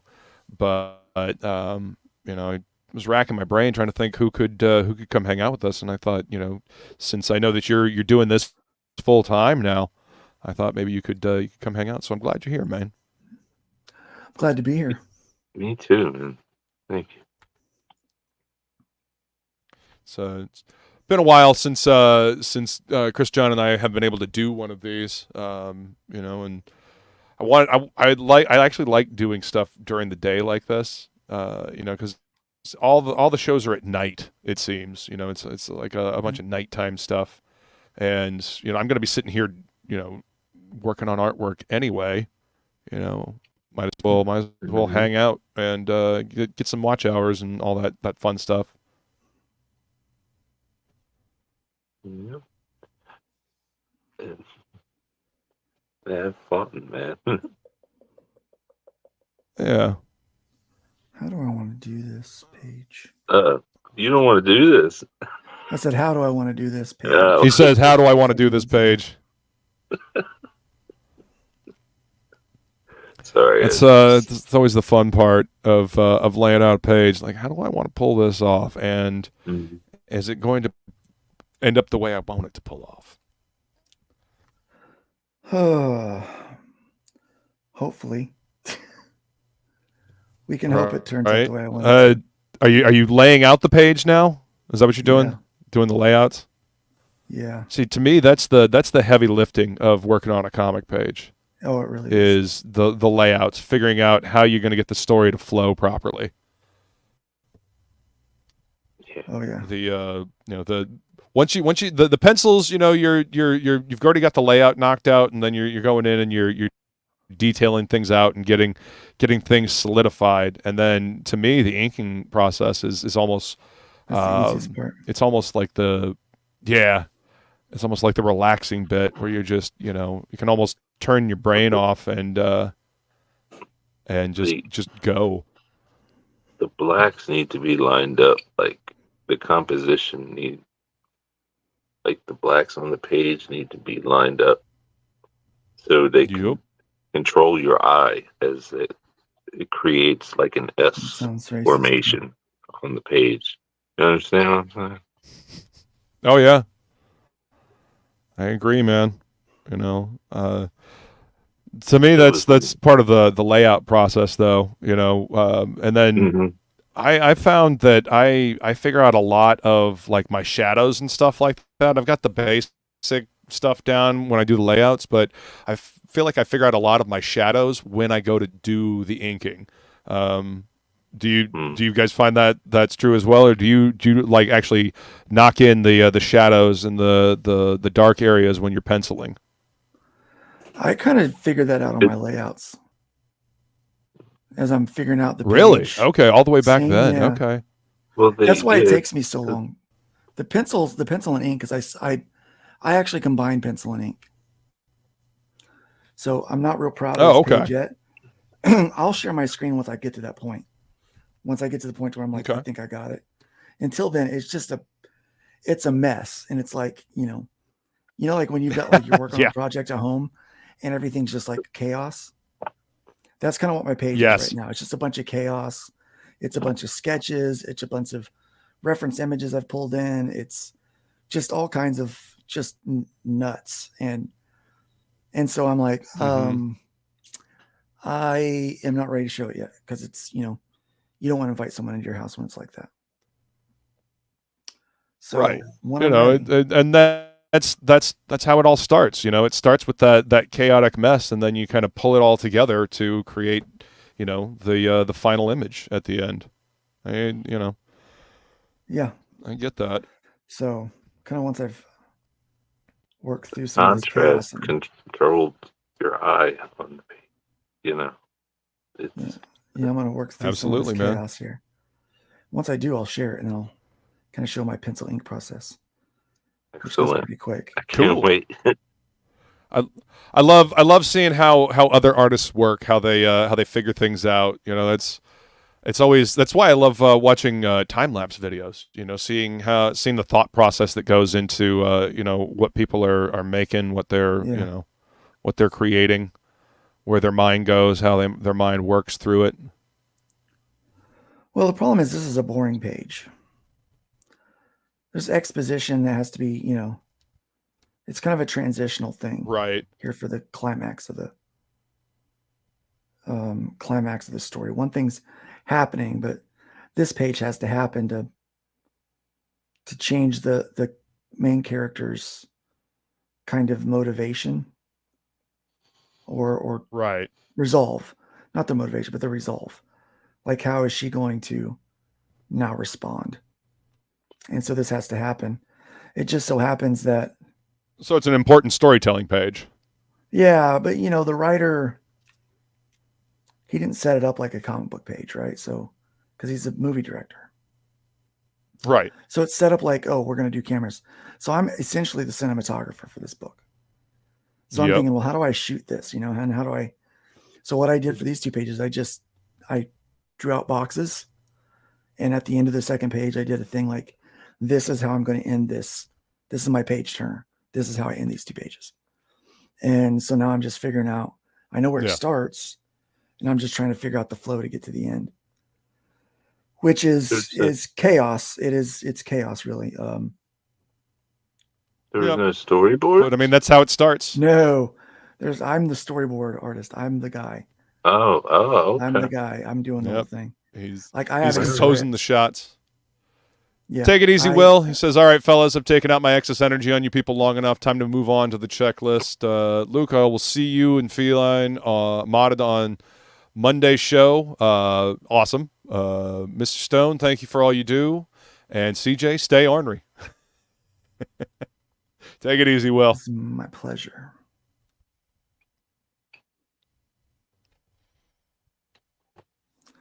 All right. I kind of like that.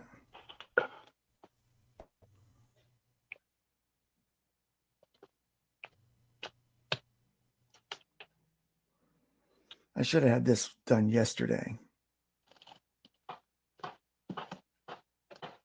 Yeah, that's sometimes the story I find of my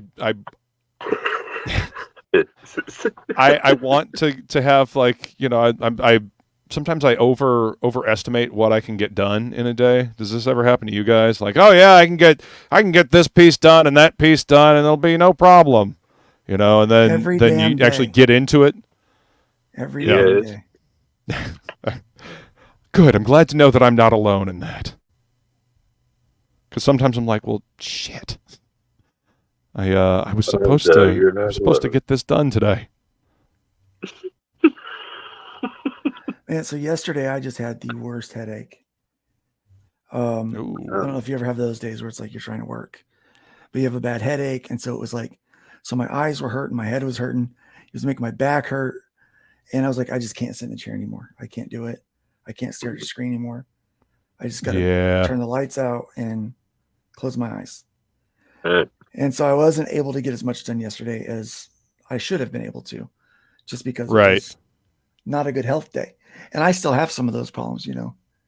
I've got Yeah. long COVID stuff I have to deal with. So I don't doubt it, man. You know, and that's one. you know, and if you don't take care of your health, I mean, you can't keep doing what you do anyway. So yeah, you gotta take those breaks, man. Absolutely. Yeah, You know? it's rough. So it was like, well, I know I can get that done tomorrow, and you know, have a. Oh, that's a neat perspective. What's that? This is what I come up with here. Hmm? I've got some 3D models, like just like mannequins on the screen. Oh. And I'm like, because there's so many people I gotta fuss with in this. And laying out a scene with a bunch of people, that can be a pain in the ass. There's like 18 people. Laying out. Good Lord, that's a lot of figures to draw. I mean, it's a big. I mean, this is a big scene that they're getting ready to. He's getting ready to fight like tons of people, right? And I mean, there's gonna be guns and all kinds. I mean, there's 6 people. So there's this one, and I'll show you in a little bit, but it's face. It's like these tiny little faces of what this main character sees. And so she's kind of rethinking this thing, and it kind of changes kind of her, you know, I don't want to give it away, you know, but she, you know, so it's called terminal kill, right? So she's terminally ill. So you can kind of get the idea. And okay, she decides to make a choice in the middle of this that, you know, I'm like, oh crap. So I'm like, what's this going to look like? So I'm doing a very, very heavy scene full of figures. So I throw a bunch of them on there, you know, maybe throw them in various poses, maybe not, you know, just so I can get like height and everything. And then I mess with my perspectives and figure out, and then that anchors my perspective lines for background, you know, so my 2 and 3 point perspectives, so I can draw all this stuff.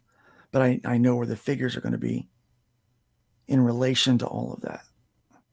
And then I can move the camera around. And that's important.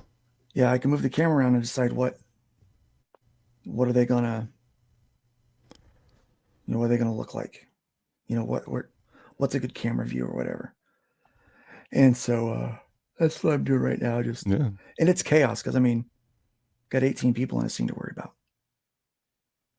That is like almost the definition of chaos there with that many figures in a single scene. Damn. It's a lot to juggle, and being able to compose that shot like that much easier. That's the way to go. It is, you know, and again, that's the purpose of using these 3D tools and, you know, that kind of stuff, so you can figure out where you do it, and it's what Wally Wood would have done, right? Oh yeah, you know, as Wally use the tools available to you. Yeah.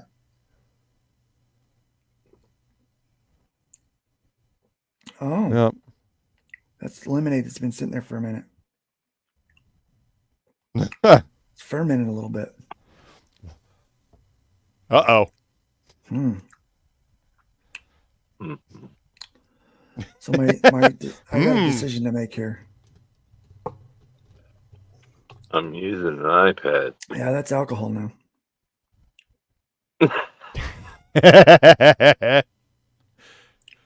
I forgot. I mean, you know, CJ's having his happy hour, so you know, wouldn't be amiss. I forgot it was there. Like I was like, oh, I've got a cup over here, because sometimes it gets tucked up behind my monitor, and so I was drinking this on Saturday. Today's Wednesday. Yeah, today is Wednesday. That is. My office stays a little cold because it's been cold here. Right. So, but it's fully fermented, but cool. Nice. Yeah, that's alcohol. Yeah. That was good. Just a sip of the. Hey man, it's only 1 o'clock. Turn water into wine. It's right. Yeah. Yeah. Well, it's water and lemon juice, sugar. Yep. The thing about that's all the stuff that like. So it's got an acid in it, but the sugar's what turns to alcohol. Yep. That is accurate. Yep. So that will not mix with my meds, so we can't do that. Yeah. Yeah. It's probably not a good idea. Yeah. Wait, what?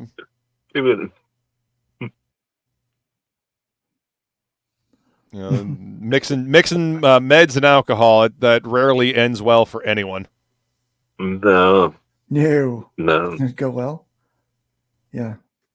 I had to go away for. Well, I'm just thinking about all of like the musicians that have mixed meds and alcohol over the years, and they've just shuffled off. Yep. So one of the meds I have to take is an actual narcotic. It's called pregabalin. It's generic for Lyrica, right? Because of the nerve pain that I have in my arms and legs from my long COVID. So damn, dude.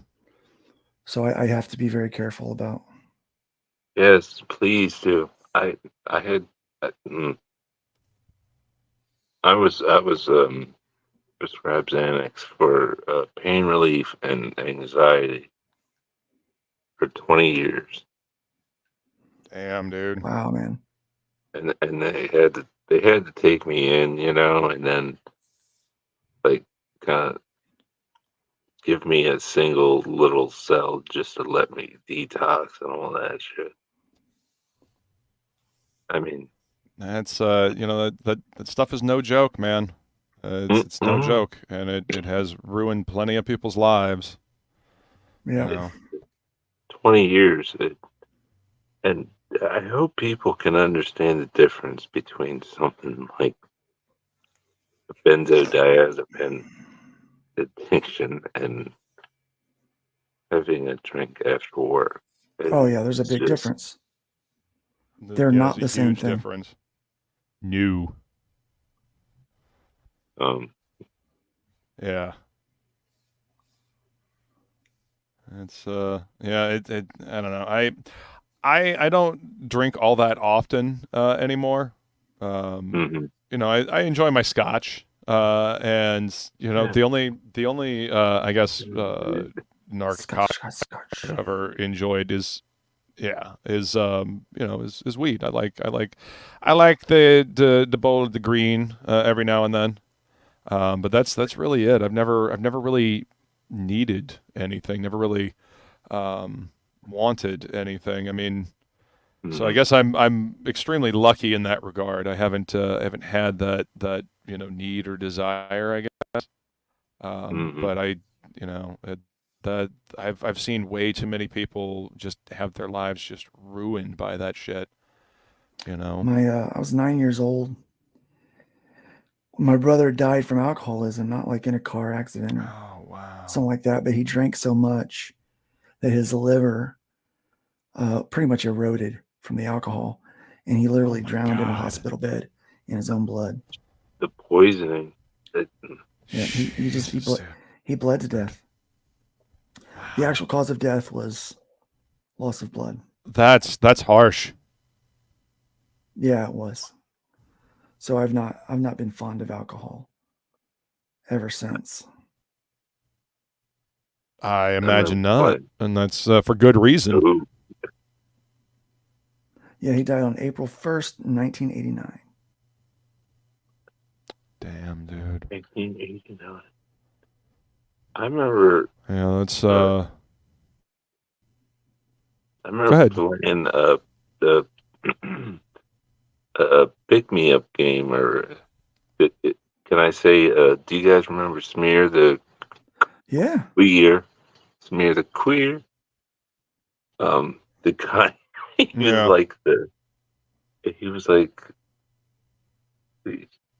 was on the football team, and he was like, dude, I just got out of the hospital. I have alcohol poisoning. And we're playing Smear the Square, you know what I'm saying? Yeah. Play, yeah. Oh, man. Yeah. I don't even know what the alcoholism is. I mean, it's. I don't even know what my point was, but I mean, it was Yeah. more drugs than anything else. Yeah. At least Yeah. around here. I mean, you know, and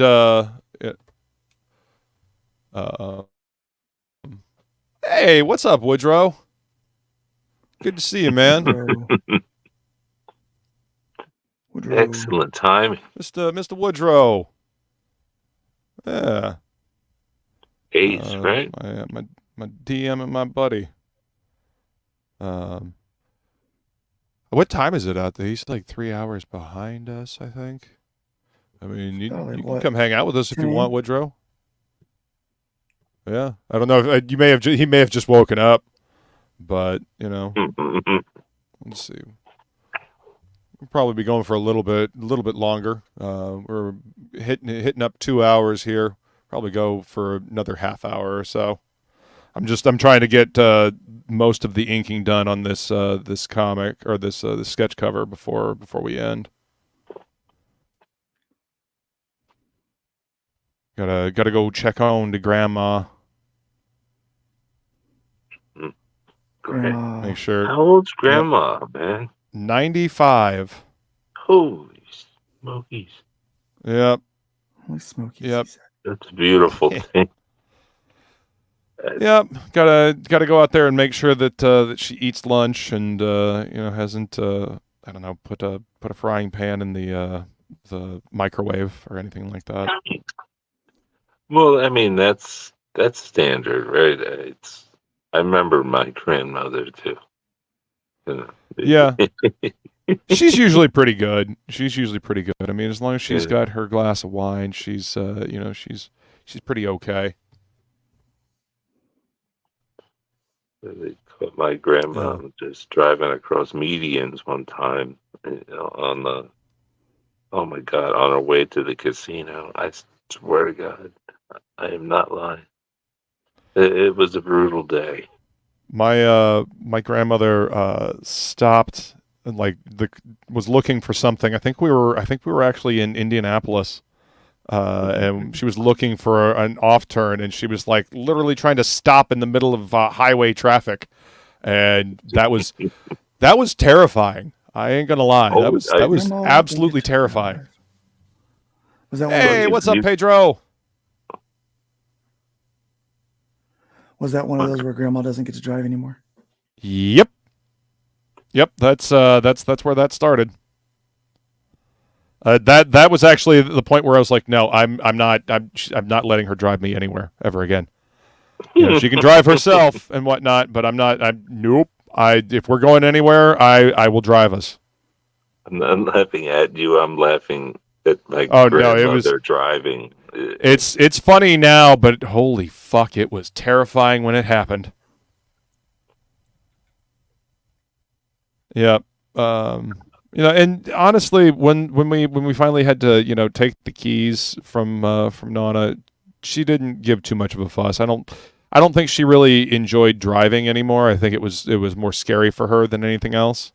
Yeah. So, yeah, it was there wasn't too much of a fuss. No, I understand. I'm still laughing because I can't get the image. Hey, what's up, Preston?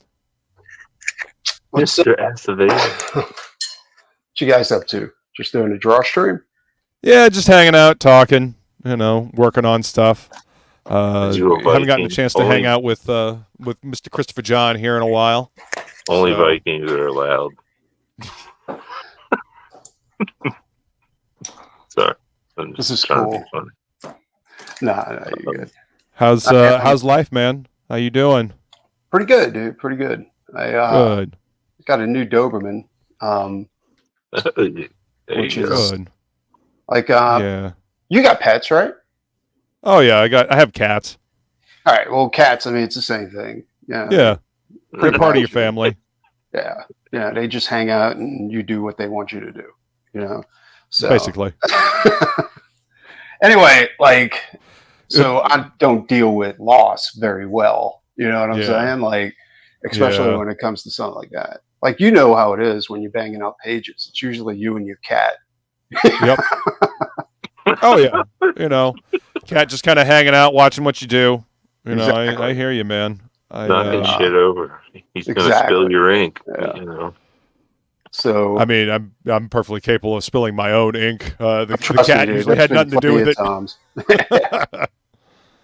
So as soon as I lost him, I was like, dude, I can't do this. So I had to go get another dog. You know, and puppies are a pain in the ass because you got to be on top of them constantly. Oh yeah. Oh my god. Yeah, dude. Yeah. I'm a dog man. Yeah, me too. Yeah. I've always had, like, since I was a kid. You know.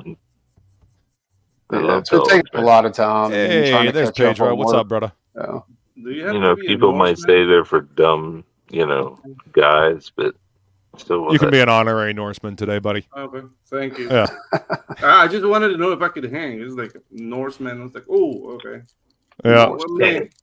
You're a long ways from Norway, bro. Yeah, exactly. It's just like, dude, that's a lot of rowing. We need to get to Norway. Ooh. Is indeed. You're a strong swimmer, right? You can do it. They say that about my people, but You said that with the air of, I'm not sure I necessarily believe that. I mean, I can swim, but I don't know, man. Like the I don't want to test it. I don't want to know. I do it recreational, you know, like my life depends on it. Nah. Yeah. Recreational swimming is much better. No. Maybe harpoon a fish. I haven't done that in a while. Harpooned a fish. Yeah. That's fucking awesome, dude. It is cool. Nothing quite like fresh harpoon fish. Yeah, I mean, it's a lot of, like, you know. That sounds pretty Norse to me, as a matter of fact. It's It's more I Norse was than just anything I've ever dumping done. out in the ocean and letting the current and Well, you've been Anyway. surprised, man. it helps my back Mm-hmm. to swim around like that. Swimming is actually really good for, you know, the entire body. It helps It is. to. it's a whole one of the body best workout. Yeah, it's one of the best workouts that you can do, especially if you have back problems. Wow. You know. Oh man. And old ladies did And it. I let the riptide suck me out. Yeah, that's And- right. and Hey, Caroline, thanks for joining us. Welcome. Ooh, ice cream.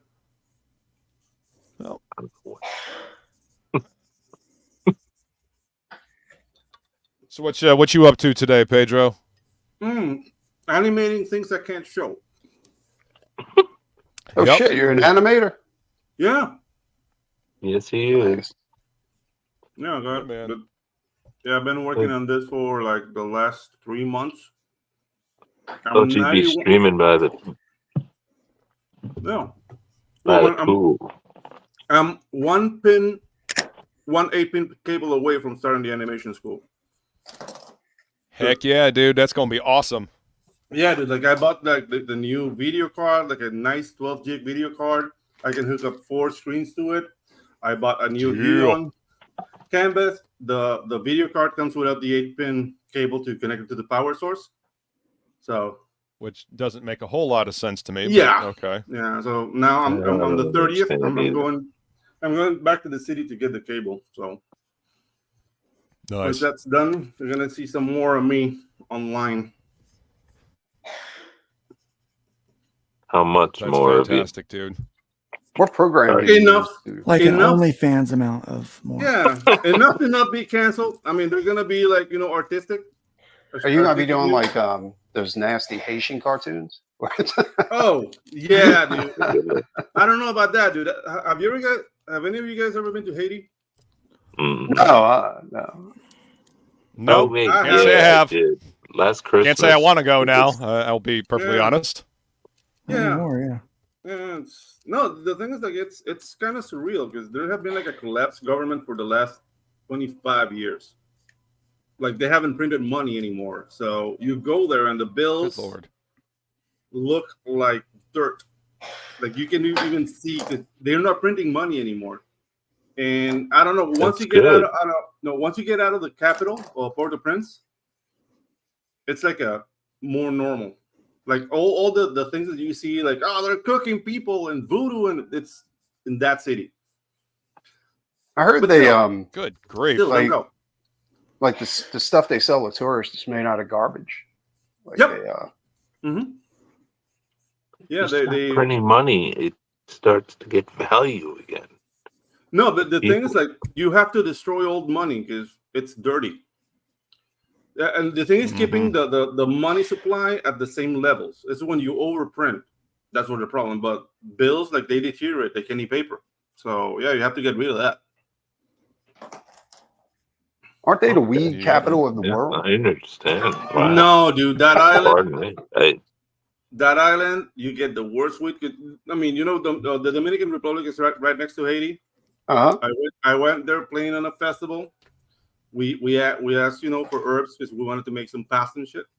And yeah, it sucked. It's the worst weed, really? It's That's ever. crazy. Yeah. That island is not good for weed. I don't believe.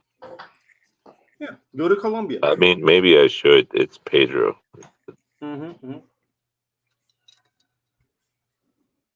Yeah, I mean, that island is not good for weed. Like, it was like full of twigs and seeds.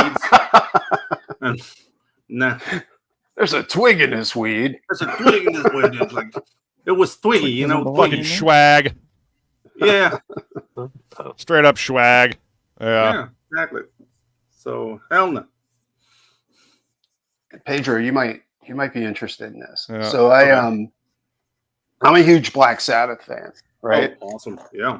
Oh, And so I always wanted, like, the one time I saved up my money, you know, way back when, and I bought a Gibson Gothic SG because I want to have a guitar like Tony Iommi. Nice. Yeah. Mhm. And played a couple of gigs with it. After one of the gigs, put it back in the case because I bought a hard case for it, all kinds of shit like that. Mhm. Pulled it out the next practice, which was like next day. Neck was cracked in half. Ooh, Yeah. mm, that's a common Later. problem. Yeah, that's a Gibson problem. No. Like it's, Yeah. they because they back then they used to steam the headstock back instead of Yep. carving it, and it would Mhm. weaken the wood. Yeah. So anyway, I swore off Gibson ever since then. Yeah. Because I was like, God damn it, I saved up 6 months for this fucking guitar. Yeah. Yeah. Exactly. Yeah.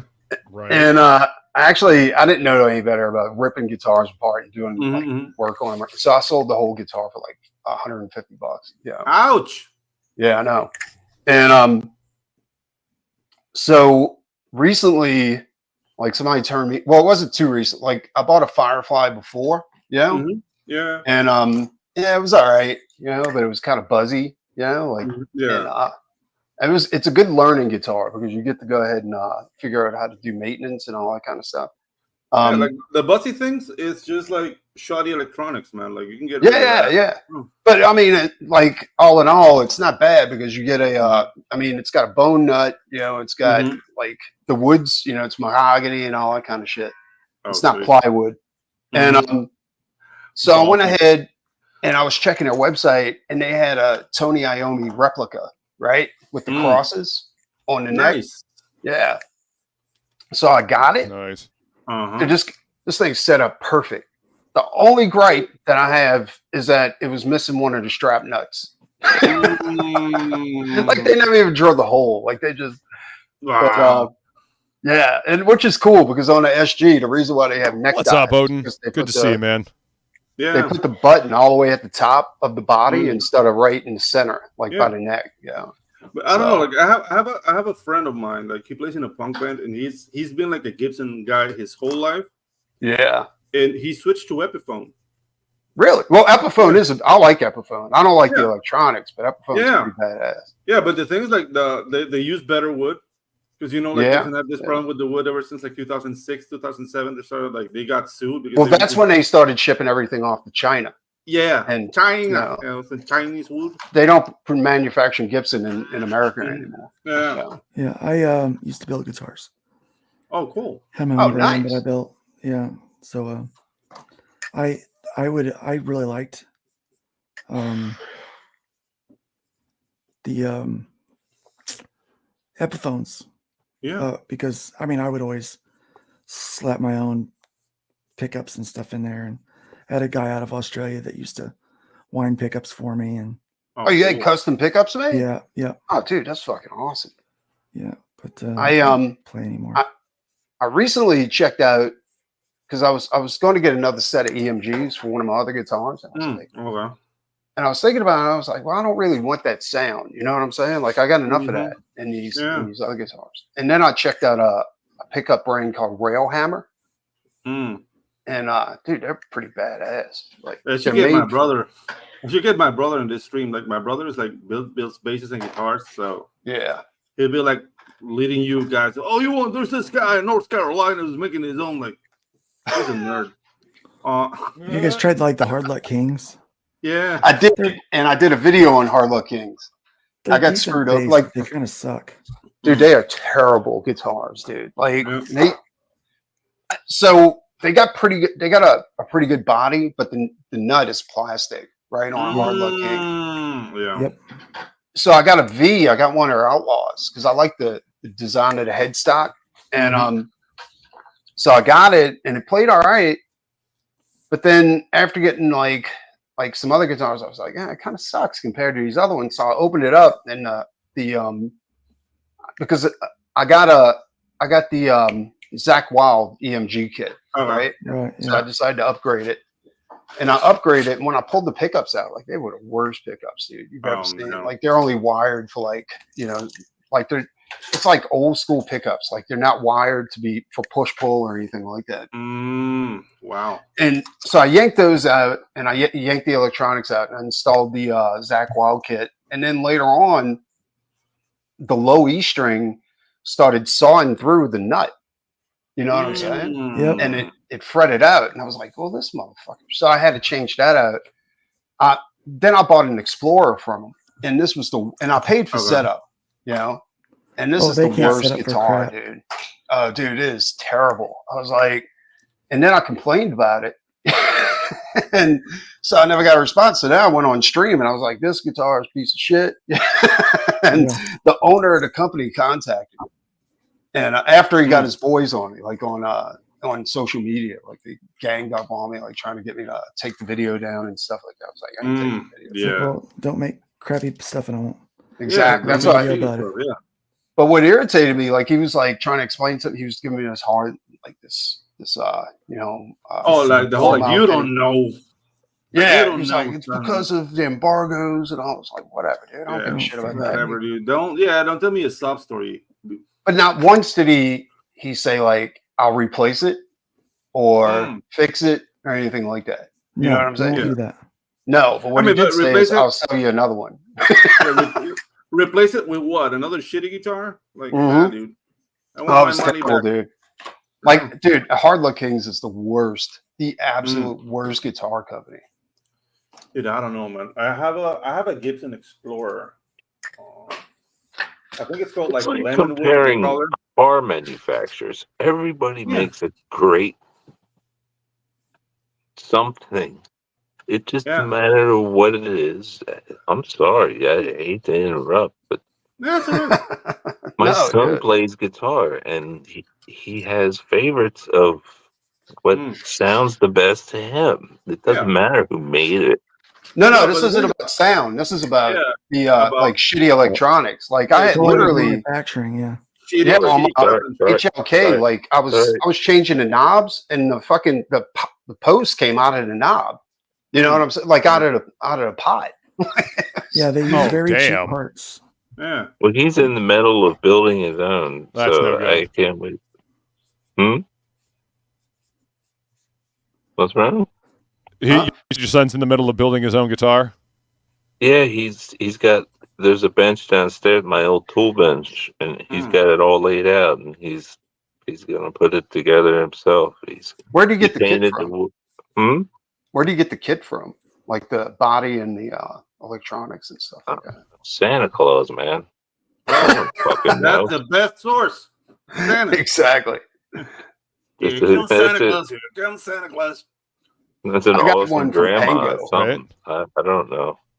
I got a kit from Pango, and I mean, like when I got the kit, like I noticed right off, like the holes were drilled in the wrong spot for the bridge. Oh no. Yeah. Well, no, I mean, but when you sign up to build a guitar, like that's something you have to deal with, right? I mean, Yeah.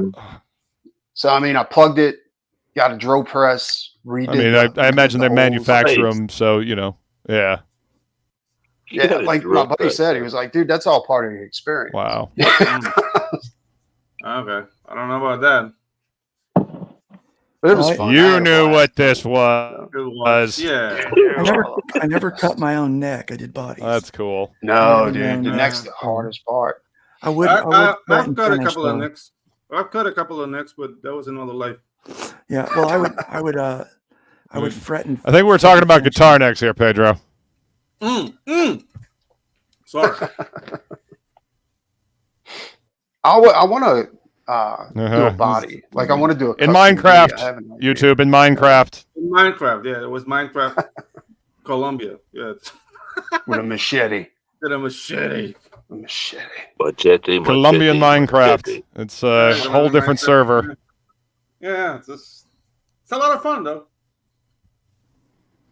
Get paid in herbs and powder. Yeah, my dad was the musician. I inherited his guitars. I don't really. Oh, cool. I wish that I knew about guitars. I wish I was as musically inclined as he was. You know, I can sing and I can scream, but I can't play the guitar. I want to learn. That's music. I mean, because I love music. I've noticed like a lot of people who have a talent for art also have a talent for music. You know, in some capacity. Yeah.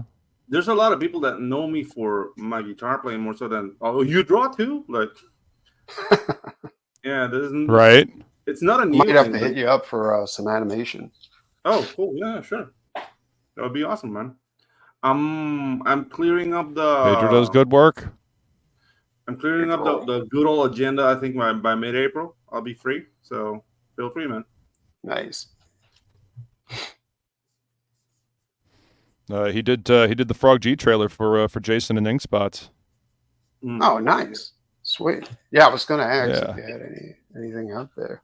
I did the Frog G. I did Okuro Inu trailer. Yep, for our boy Woodrow. Yeah, for Woodrow. I've done like the Signs. I did Luke Stone's Hybrids trailer also. What was the name of that campaign, Luke? What did it have to give you? Like just the raw pages? It was you talking about the Killing Fields one? No, the Killing Fields. Yeah.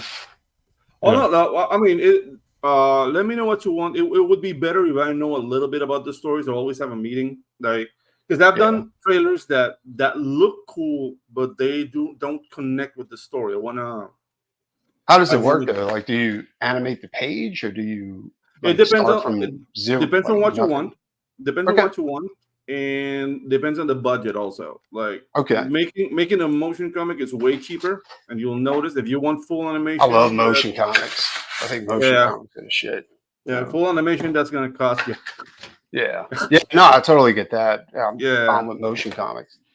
That Watchmen motion comic was amazing. Oh, dude, like what they did with Marvel Knights with freaking Black Panther, like I love that.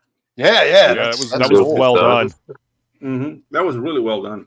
A lot of the cartoons from the 60s were basically motion comics. They would take Kirby's. Yeah, they were. You know. Yeah.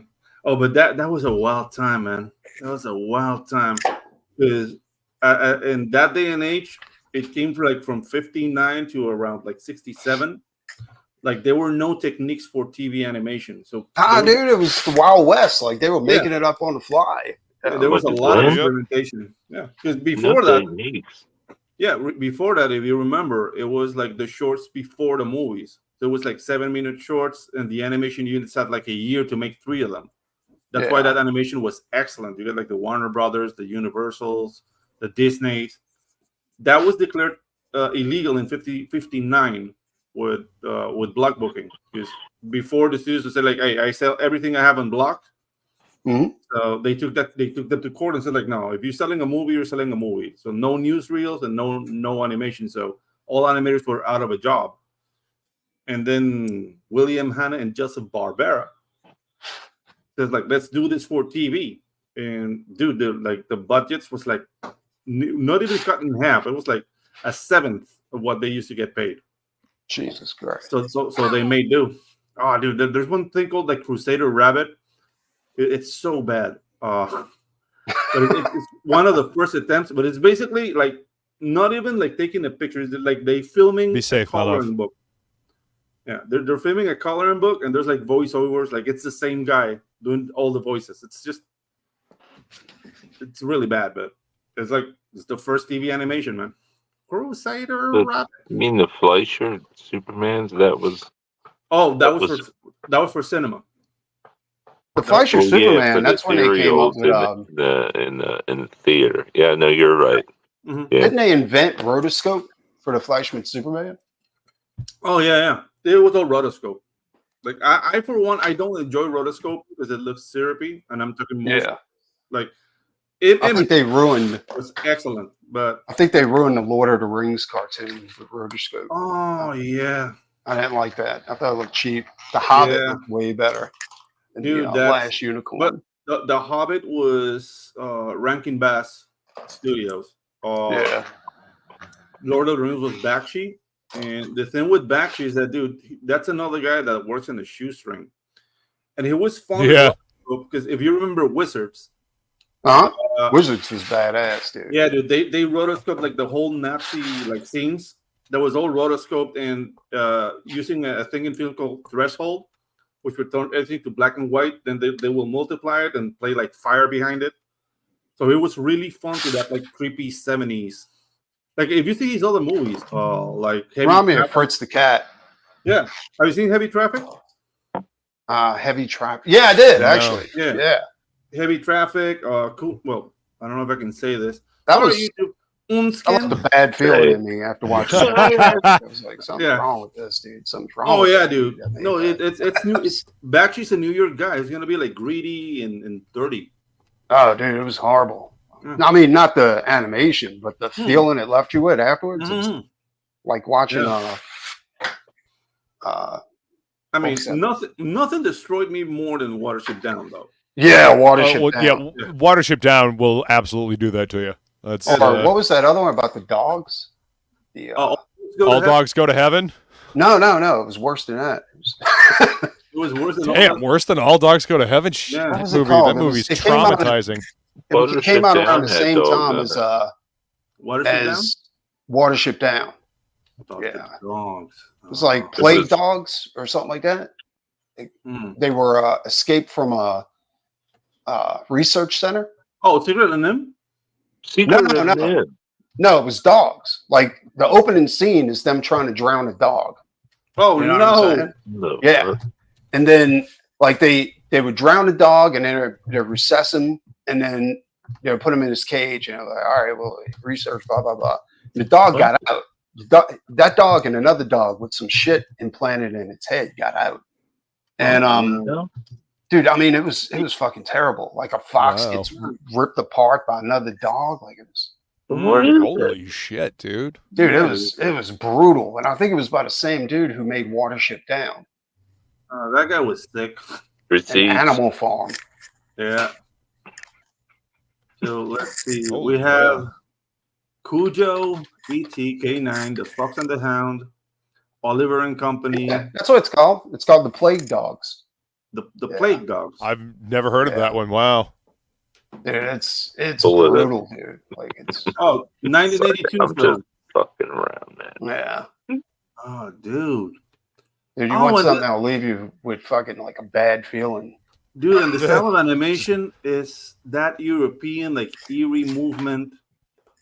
Oh no. Why? That Funimation shut down, dude. It sucks. Nepenthe Animation. Stay away from those guys. That's the name of the studio. Oh, dude, this is gnarly. Dude, it's sick, dude. I mean, it'll fuck you up. Oh man. It sounds like it, man. It sounds Sounds And there's also traumatizing. monkeys and It bunnies is. in the lab. I'm gonna stop. Did you ever see Rock and Roll? Yeah, rock and roll. Yeah, of course. Oh yeah, fucking love Rock and Rule, man. No, dude, Rock Yeah, and dude. Roll's the Great, shit. great movie. Our Yeah. boy, what's the name of that Canadian guy? He made the comic book with the Oh, John angel. Silvestri. John Silvestri. Yeah, worked John on Rock and Silvestri. Roll. Yeah, Yeah, he yeah. worked on Rock and Roll. I had a lot of fun talking with him on Yeah. New Book Who Dis. He came on for his Angel book. Mhm. He's a wealth of information, man. It's fun talking to him and hearing Dude. about like the history of stuff that he did. He's old school animation, man. That's Yep. like I studied under the guys from his generation. So I love 2D animation. yeah, I dude. think it's Like badass, dude. I'm not a fan of CGI, but I don't bash it. But Yeah. Right. if they make me choose, like I'll do 2D all the way.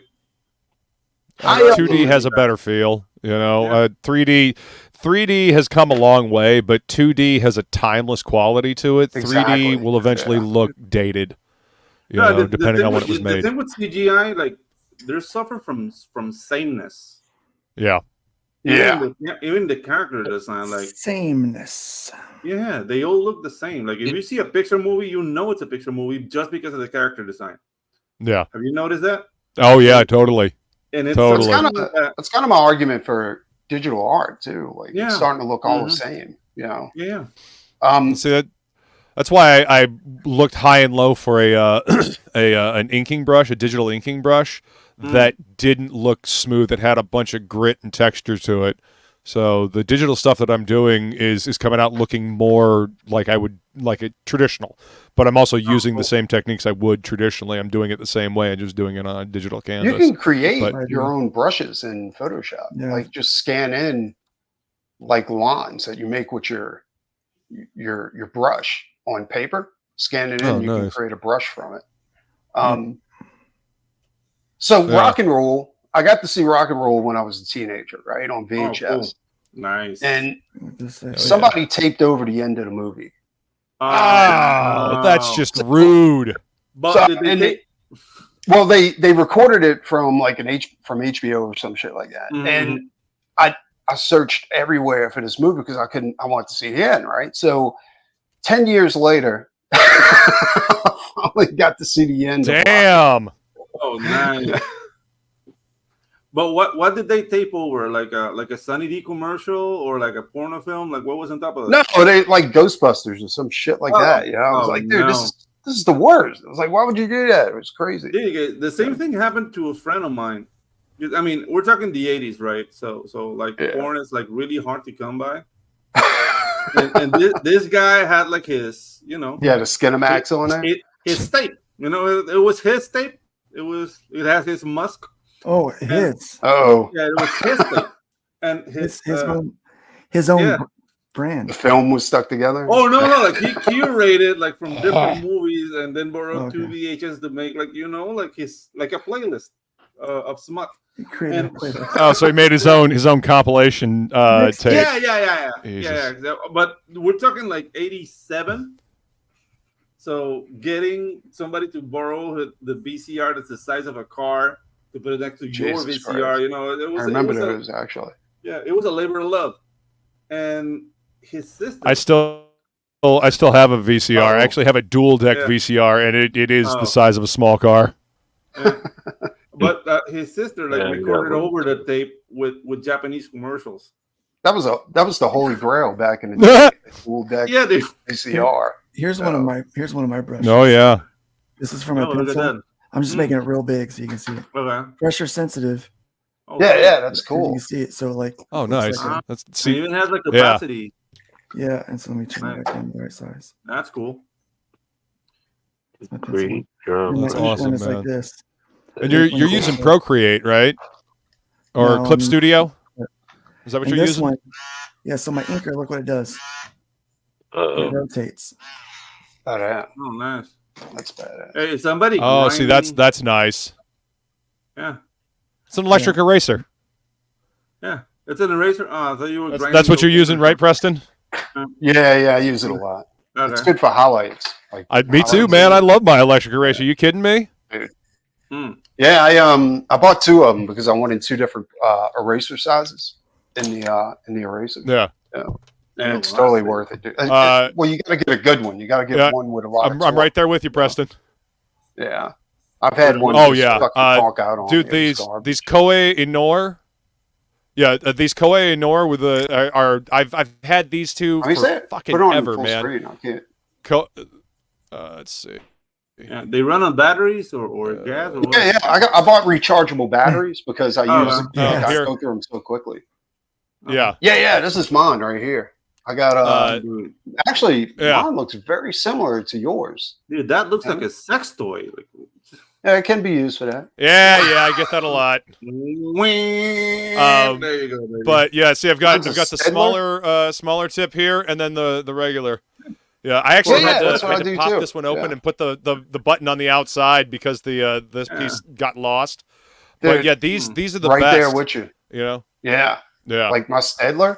Here's mine right here. I got so you have thick and thin for her pleasure. So yeah. Exactly. Exactly, Pedro. Like, yeah, man. This one actually stores the erasers inside of the oh, that's fucking dope. I like that. But it took me a while to find a good one. Like I was like, God damn it, these things burn up so quick, you know. Well, see, I bought one of these thin ones from like Hobby Lobby, and like the motor just burned out, man. You know, because it just doesn't work. Motor. Yeah, the motor's like fucking microscopic in that thing. And you know the slender one that I have here, it never had enough torque for me. Never had enough torque, and so I can't find these silver ones anymore.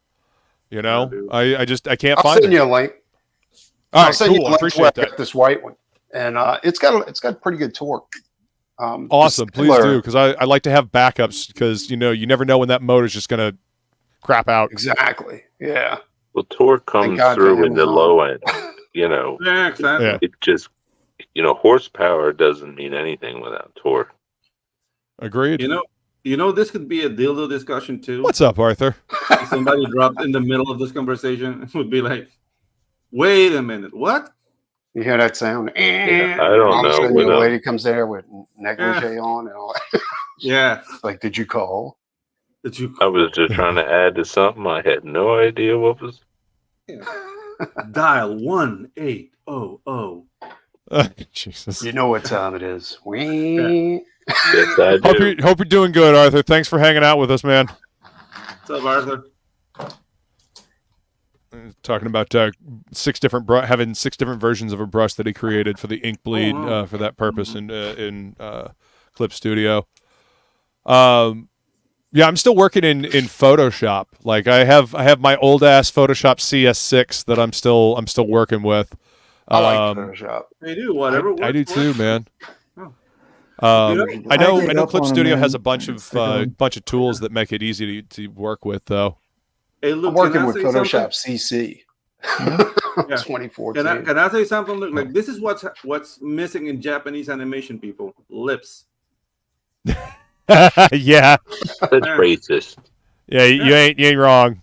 They don't. Well, and almost noses. They almost like get rid of the nose as well. They don't do lips or noses, man. Like I don't get it. It's all eyes and mouth. And mouth and eyebrows. And chin. A lot of chin. And different colored hair. Oh my God. I know they're not woke, but they. I mean, speaking as somebody who has blue hair, I'm okay with that. Yeah. But Blue hair. The thing is, I've been rocking this blue hair. Reeing people online have been reeing online. Yeah. I've had a mohawk for fucking ever, and then blue it's been blue for just about as long. Yeah. The thing with the color hair and well, in anime, not so much manga, it's to differentiate the characters more so because their features are almost the same. Or maybe I'm being racist, like they look the same. Maybe no. It's the drawing style, dude. It's the drawing style. Yeah. Mm-hmm.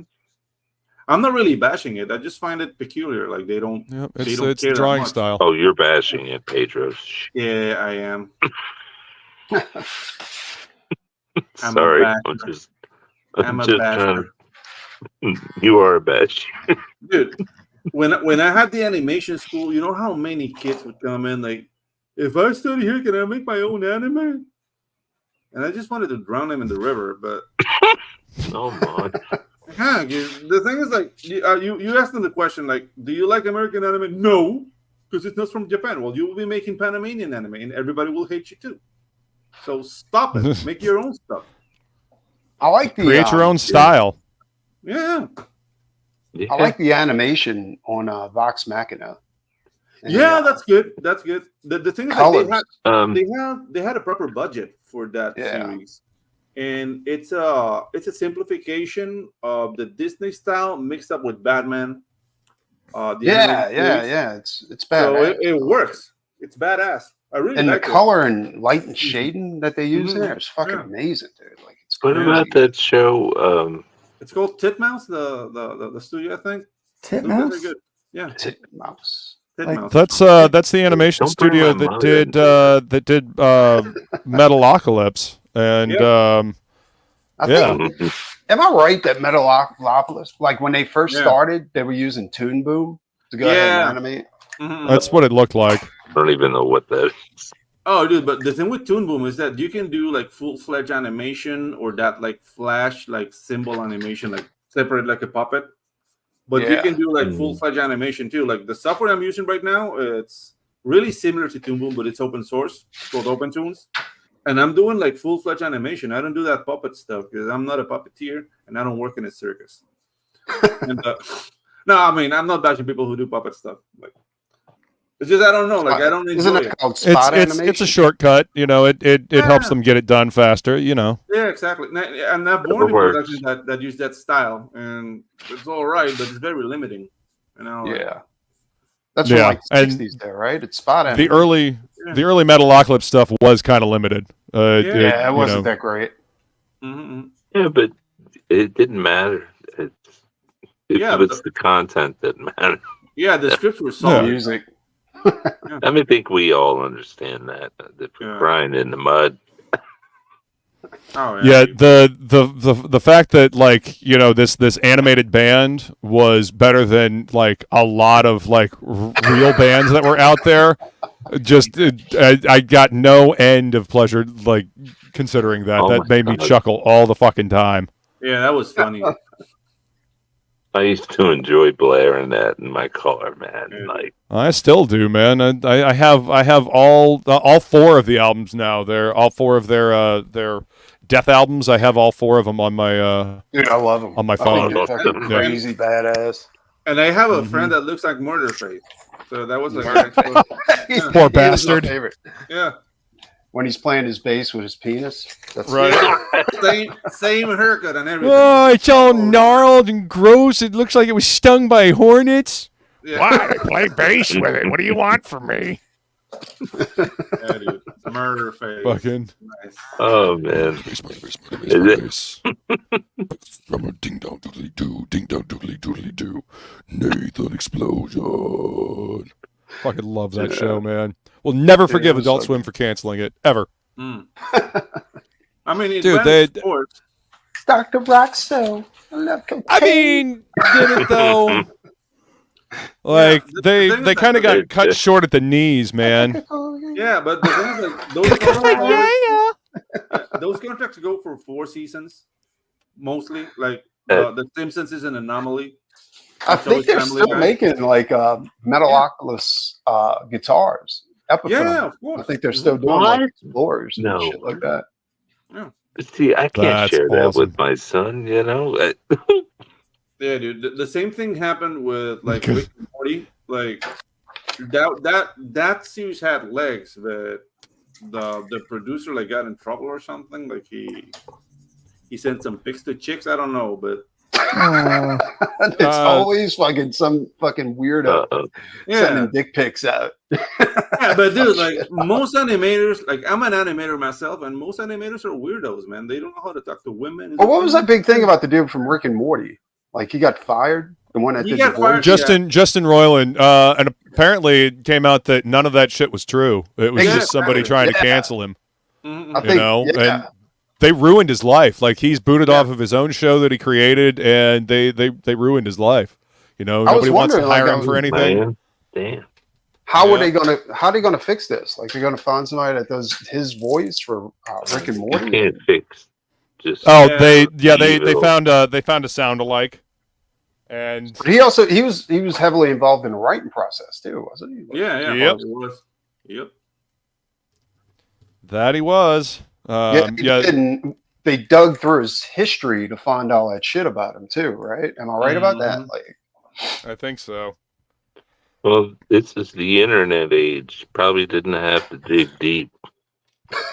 What I You know. find amazing is like all the fucking awful shit that Dan Harmon has like posted, and like the edgy humor that he posted a long time ago, and nobody went after him for that shit. That's what I You think it find was- surprising. you think it was orchestrated by Dan to go ahead and take the series from take total control? Oh, you know, I didn't even think about that. You might. Yeah, I mean, probably. That's It could entirely be a power possible, move. dude.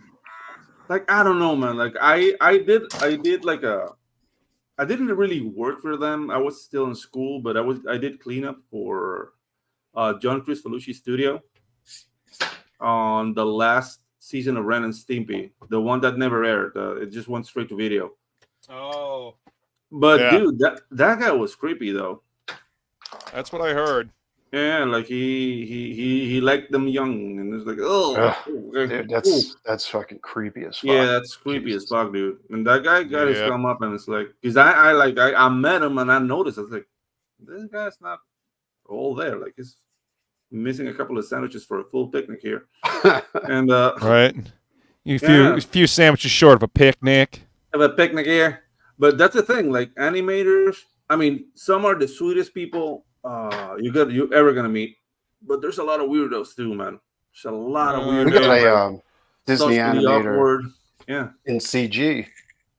Can I Yeah, make a unfortunately, point here? doing artist stuff, this whole art field, it attracts some interesting characters sometimes. Yeah. Go ahead, CJ. What were you gonna say? I went to the Art Institute of Philadelphia with Dark Gift with that animation. We went to animation class together. So I don't know what the point was, but Yeah. we go way back, and I understand what Mr. Pedro is saying right here. Sorry. Yes. Dude. I met this chick at animation school. Like he went to work to Bardell Animation. Mm-hmm.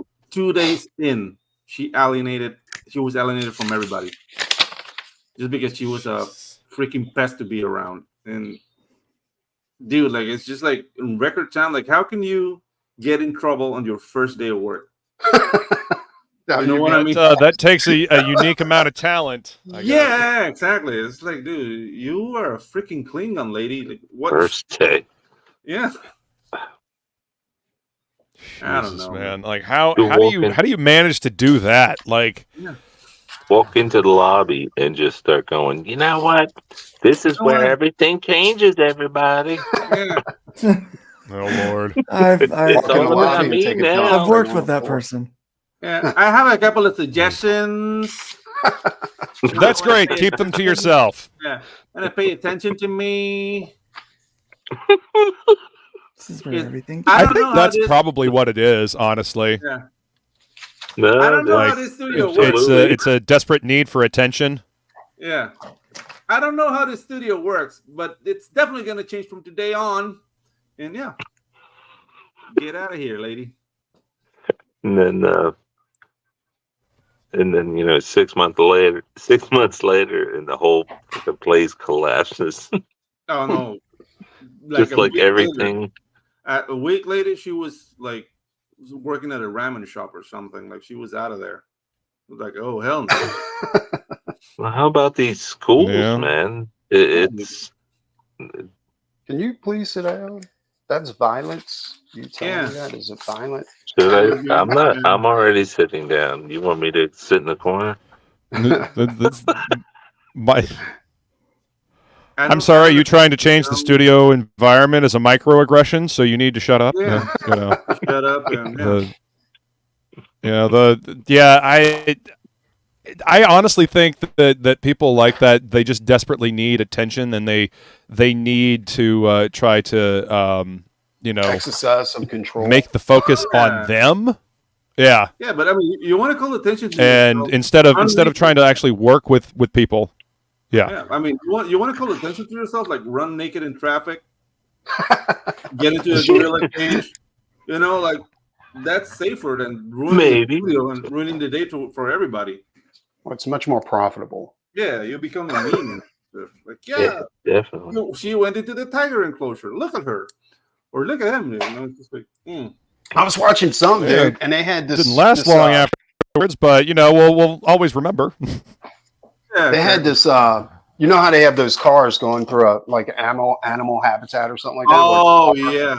Did you see the one where so the car comes around a corner and there's a pack of cheetahs like following this car, right? Yeah. And then they get around the corner and this whole family got out to take pictures out of their car. Idiot. So the cheetahs run straight to the Oh, for God's sake! and the chick's holding her baby. Dude. Fucking insane, dude. They made it to the car, but still. Like, She was like, "Ooh, little snack."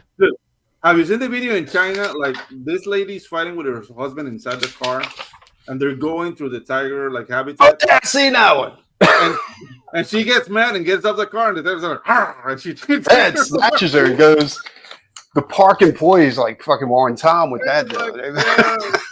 the tiger understands the guy. Like, hey, I take care of this, my guy. Trust me, she's more of a headache. Sometimes I'm inclined to believe in the Darwinian theory. Some people just remove themselves from the gene pool. Yeah, exactly. I don't know. Hey, Sometimes stupidity takes care of itself. Yeah. Dude, I'm all in favor of that. Dude, I was having this conversation. Like, yeah, if you don't have kids, you're a waste of space on this good green earth. And I can understand the sentiment, but have you seen like whole families that are a complete waste of space? Oh yeah, Yeah. I honestly believe people should have a license. Yeah, to have dude. kids. I mean, I did live in Florida for 9 years. He said it. Oh my God, I'm still here, Luke. I'm still here. Dude, I got one word for you. Yeah. Callahan. Yeah. Look it up. Callahan, Yeah. you'll know exactly what I mean. Dude, and the one example I gave was like, okay, do you think the parents of the Paul brothers are proud of what they've done? Oh God. These two Paul kids brothers? Logan and Logan. Jake. Oh yeah, dude, that whole Mike Tyson thing that actually Yeah, dude. pisses me off a bit. Dude. No, but dude, like, look at the career of those guys. Like, Mild. they've been annoying the world for like 10 years. Like, they went to Japan and started throwing like Pokeballs at people, very disrespectful. They were the guy from the Minecrafting forest. They did a video. Oh yeah. Yeah. I remember that. It's those guys. Good Lord. And now they're doing like the whole Mike Tyson thing. Like, dude, you're gonna injure a 60-year-old man. Exactly. Or he's gonna kill you. Oh, you got balls, getting Yeah. in the ring with a 60-year-old man. Yeah, dude. And No, yeah, you're super champ. tough, buddy. Yeah. And not only that, if Mike Tyson hits him, he's dead. Yeah, he's better. His head's literally just gonna explode. Yeah, exactly. But if he happens to win, he's fighting a 60-year-old. Like, they're not thinking this through, man. Exactly. 1990s Mike would have ripped. Oh, his he would have head off. fucking wrecked that poor little moron. Weeb. I mean, Like, yeah, Joe Rogan scared because he was like, "Dude, you ever get hard right before you're about to hit somebody?" And Joe's like, "What?" Oh yeah, dude. Dude, Mike Tyson is from another era. dude, he bit Holyfield's ear off. Yeah, Come the dude, fuck because- on. You really want to get in a ring with that dude? Yeah, dude. It's like, nah. That's what I'm saying. And now- 90s Mike Tyson was fucking crazy, dude. Mhm. And now, Well, he and now might. they say like He might snap. If he sees And a some whip. little punk ass white boy like Hopefully he me does. I pounding hope he hard. gets in. I hope he gets in the ring and rips his nose off, like just bites his nose. I think that so. The He power is might the last thing to snap. go. Sorry. the power is the last thing to go, right? Yeah. So his speed and his agility is going to go first. Yeah. Right. If he can get his hands on him in the first round, Jake is done. There's no way Jake can done. take a hit from Mike Tyson. Nope. I'm telling you what, right now, 60-year-old Mike Tyson hits me, I'm going to be in the hospital for a week. I guarantee it. If he hits any one of us, that dude is freaking. Dude. And the thing is, he's really And he's not still that in slow. shape too. Yeah, he's really Like not. he he's is, still but- built like a fucking tank. But Yeah. 90s Mike Tyson, you ever seen a weigh-in on 90s Mike Tyson? Oh gosh. Yeah, dude. Dude, the dude was was fucking he was a huge. monster. Yep. Yeah. Oh, He was way bigger than he is now and ripped, dude. It's fucking yeah, crazy. everybody's like, hey, you're not supposed to be this mad, Mike. Calm down. Oh, Like Mike gets in the ring and he's just Okay. fucking so amped up. He's got a raging hard on right before he rips Jake. yeah. Yeah, asking that question. Does it ever get hard before you hit someone? No. Yeah, No. yeah, Joe Not, Rogan. not for No, normal never. people. No, never. Like, No. I'm not Anticipation. aroused by destruction, sir. Yeah. Please don't hit me. Yeah, please take like a couple of steps that way, in fact. Here's Yeah, my dude. wallet. Just Right? Yeah, please just go on over there. Yeah, thank you. you just walk up to him. You're like, so when do you want me to take a fall? Like, I like Totally my him. jaw attached to my head, so if you could please leave it in one piece, thank you. I would Yeah, love no, to I- see memory. Right. I don't like- want a concussion. I want to remember my life before this moment. So Thank that's you. what I'm saying. Like 90s Mike was retiring people. Get in the Oh, ring. yeah, and dude. that was it, dude. Your Yep. career's over. That's, You remember like Sonny Long? Nobody like- oh, I remember the name. Yeah. Yeah, like Mike God, Tyson, that's but like I can hit too, and you're forever. going to see the birth of Sonny Long dynasty. I've never heard of Sonny Long ever again. No, you're not going. He got knocked out at second, like 34, and dude, it was brutal. Like mouth guard flew, snot, and like slobber all over the place. Him like rolling on the rings, like nah, dude. It was bad times, man. Jesus Christ. Yeah. Well, I was 90s Mike. Yeah, dude. I Mike mean- was fucking crazy. No, but the things like Yeah. all the boxers from the 80s and 100%. early 90s. Like you guys remember like Tommy the Hitman Hearns? Yeah. Yeah. I remember the name. I've never really been Yeah, remember that big into boxing, but I remember the name. Look at a highlight reel of Tommy the Hitman Hearns and look at him destroying people in the welterweight. It's just like it's not a spectacle. It's like an execution. Roberto Duran also, that's another one that dude, that guy, like he wanted to put people in the morgue. Marvin Hagler, Jeez. like all those boxers, like that was a time of freaking psycho, man. Yeah, well, most of them came from, I mean, not most of them, but a lot of them came from jail too, right? Like, Yeah. I mean, they were convicts that, or extreme poverty. Well, they're all fighters for crying in the mud. Good Yeah. grief. They're all psychos, but a little way. these are people that have no other skills but to kill people. Yep. Like, do you know how to use the hammer? No. I can punch someone I do. to death. I can use punch my the fist nails as a in the door. hammer. That's a hammer on your face. I can fix your car, maybe. Right? Have you ever killed someone? Define kill. Just To find someone, yeah. Well, you mean immediately or, died from a concussion later? Find someone. That's funny. That's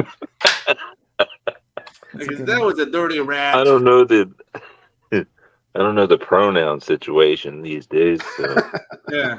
I don't know what that was. I gotta go. They're calling me for lunch. So Oh no! yeah. Cool, man. It's good to see you, Pedro. Thanks for coming to hang out, dude. Thanks, Pedro. Take Hey care. man, go take a dip for me, man. Is the Yeah, pool well, good? Yeah, the bull's awesome. So I'll be right back with you guys after lunch. Guys, I'll check this here. All right. Yeah. All right, man. Take it easy. Is that racist? Getting I this didn't think commission it done was. this morning. I'm glad. Well, I guess it's afternoon now. Let's see. Did they reach their para limit for the day? Yeah. I don't even know what that means. It Yeah, just I mean, sounded- we've been going for about 3 hours. We'll probably go for another 10 minutes so we get the whole 3 hours. 3. Holy smokies! 3 Yep. hours. Yep, we Tomorrow started. morning on Nerd Bacon, we have Chuck Dixon. Oh, Oh, that's awesome, dude! I love talking with Chuck. He's Chuck's great, amazing. man. You know, he drove an ice cream truck back in the day. Did not man. know that. Yeah, I interviewed him back in 2007 at MegaCon, and I drove an ice cream truck, and that's one of the things I discovered while talking to him. You know, we started talking about how trying to squeeze every last cent out of the kids. You know, like, hey, I got this gum here. I got gum for 5 cents. You know, you come out there with a full $3. We're gonna get that whole $3. You know. I need it all. Yeah. Driving an ice cream truck is an interesting thing, especially in the middle of summer. Those trucks are hot as hell, man. Oh, I bet. Like, because the cooler is just kicking out the heat, and some of them, some of the newer ones have it where it kicks the heat outside the cab. The one I was driving did not. It was not a new truck, so the heat was being pumped into the cab, and holy shit, those things do not have air conditioning. So just dying during the summer driving that thing. It was yeah. It was interesting. Ice cream was cold, right? Well, yeah, the ice cream was cold because of the freezers in there, but you wanted to, like, on your lunch break, you wanted to crawl into the damn freezer in order to stay cool. Now I would have plunged Yeah, my it was hands in brutal, there man. just to and rub the sides just to get my head cool. I don't know, man. I don't mean Yeah, to- that's literally what I would do, man. And could definitely not get high before going to work because you just want to pull over and eat all the damn ice cream, and it's not profitable. Just not profitable. So, yeah. Man, I think my favorite thing from the ice cream truck was always the Choco Taco. Do you guys remember those? Oh God, yes. Oh yeah, I remember Oh, that. Right, Choco with Taco's the great, man. waffle cone taco shell. Oh man, And the chocolate. so good. Did they stop making them? Yeah, They did. Oh, that was. I'm sure they still make them. I just I Oh. don't ever eat that kind of stuff anymore. I think they actually stopped making them for a while. Every once in a They while. might be back, but they were. I mean, they were gone. Yeah. Mm. Huh? Interesting. I Stop used to making them love for a little the- bit, like Twinkies, to get people to start paying attention again. Yeah, I think so. Snickers ice cream Wow. bar was my weak point. Remember the Snickers Oh yeah, ice cream those ice cream Yeah. bars, man. bar? Oh my. That's still my. I hear you. That's still a point of weakness for me. I hear that, It's like man. crispy. These things my- are tasty. Yeah, I won't. Yum. Yeah, there's something about chocolate and peanuts that just I don't know. That's a wonderful combination. I know, That right? crunch and the sweet and the salty. Yeah, I'm right there with you, man. Let's see. What's I'm doing I'm doing a rough now based on the rough. So it's like 2 roughs. But at least now I know where my panels are going to be. So I figured it all out. Getting the plan down. I'll ink off of nice. this. Sweet. Yeah. So instead of like refining the pencil, I'll just refine it. Yeah. From a force I think that- perspective. What's that? Like the force perspective. Thanks. That's badass. Thanks. Yeah, I I like doing totally this. I've been totally understand what you watching a lot of mean. I think that's a good workflow too. I like manga because of the forced perspectives. Like they do a lot of it. Absolutely. And they do it so well. I like that they like they're about the whole scene and not about just the character. You know what I'm saying? Yeah. Like it's and I do like the forced perspective and the action. I tried to incorporate some of that into Doc Alpha when I was working on that. Yeah, there's a lot we can learn from those mangaka, as they say. Yeah. You know, there's a lot of cool techniques. I mean, you know, and that's what the kids are digging these days, because that's where the stories are. You know, it's exciting stuff. You know, plus it's different. I've been digging into One Piece, and I know why American comics are failing to manga now. That story's fun. It is just fun. Nice. I freaking love it. And I'm like, no wonder we're losing, because most of the books that I pick up at the comic book shop are not this much fun. And I think that's a travesty. Like, comic books should be fun. Exactly. You know, they should be enjoyable. They should be a lot of fun. Yeah. You know, that whole entertainment thing that we got when we were kids, you know? That was the whole point. It was the whole point of them. Excellent. It was. Escapism. And that's been robbed from us. Well, you're not allowed to escape from reality anymore. You know, reality has to be inserted into everything that you look at and see, and you know, you got to constantly be reminded. You're not allowed to have any fun anymore.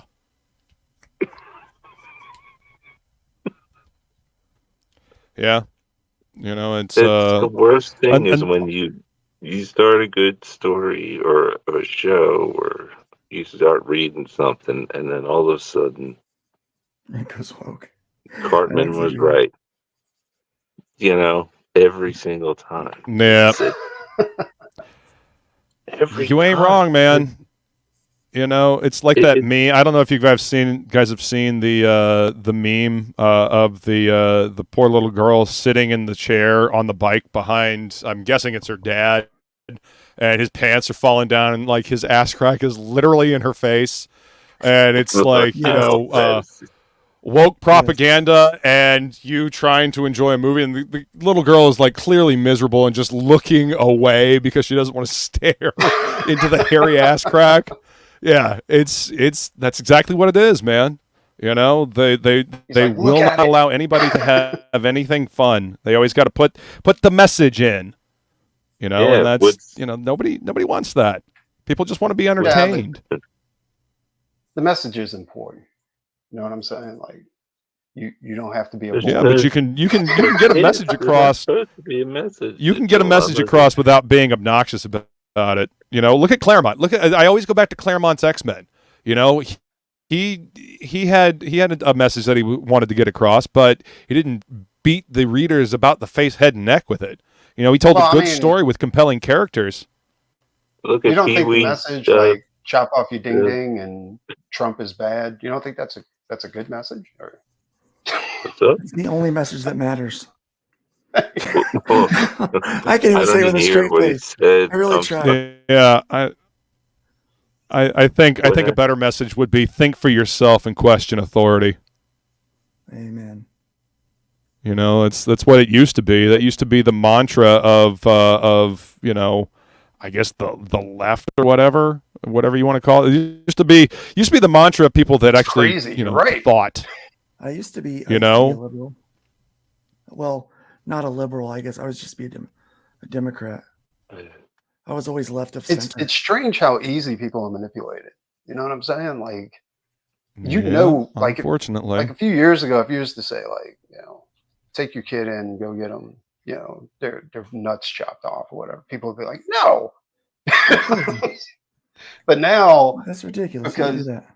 Yeah, I know. Now it's like they got them so fucked up. Like, it's like, oh yeah, that'd be the right thing to do. Or come on, Johnny. Come on, Johnny. Let's go take the stem off the apple. Exactly. It's crazy. It's like, or a few years ago, like when I was growing up, my parents did not take my opinion into consideration about anything. Like, You're a like, kid. You don't know shit about shit. Right. Yeah. Yep. You know, you haven't been around long enough to learn anything yet. So just learn. Yeah. Yeah. You'll see it different when you're our age. I hate to and you know what? Damned if they're not right. You know, yeah, exactly. A bunch of stuff that your parents say when you're a kid, you kind of write off, and you're like, yeah, whatever. And then you grow up, and you're like, son of a bitch. They actually were on to something here. Would you have to go and be? It's almost as if your parents have had life experience. You know, it's crazy, dude. Like I just don't understand. You know, it probably all goes back to there's a big movement in the '90s about don't spank your kids, do timeout and stuff like that. I think this is the result? End result of all of that. You know what I'm saying? Like, oh yeah, participation trophies too, man. Yeah, it was participation in 2000. Yeah, it was crazy.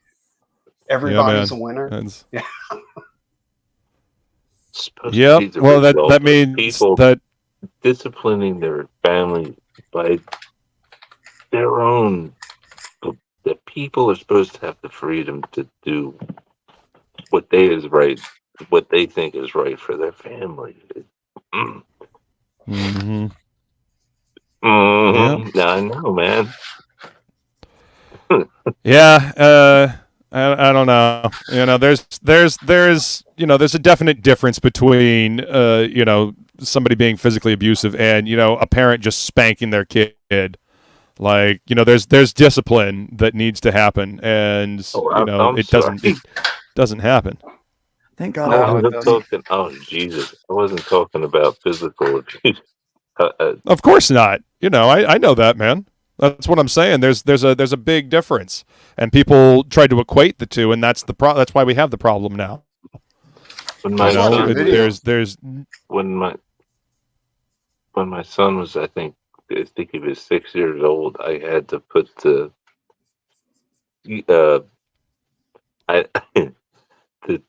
had to put the fear of God into him, like, because he started smacking his mother like in the face. Oh hell no!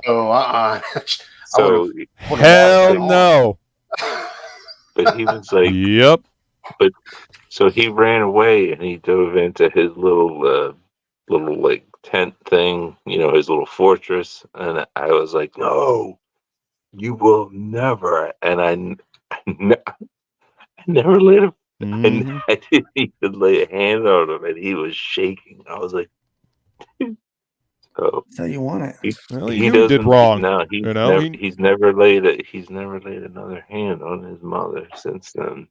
Well, that's the thing. Like, if you whip your kids all the time, it's no big deal. But if you whip them every time they do something really bad, you know what I'm saying? Like, then that's a really big deal.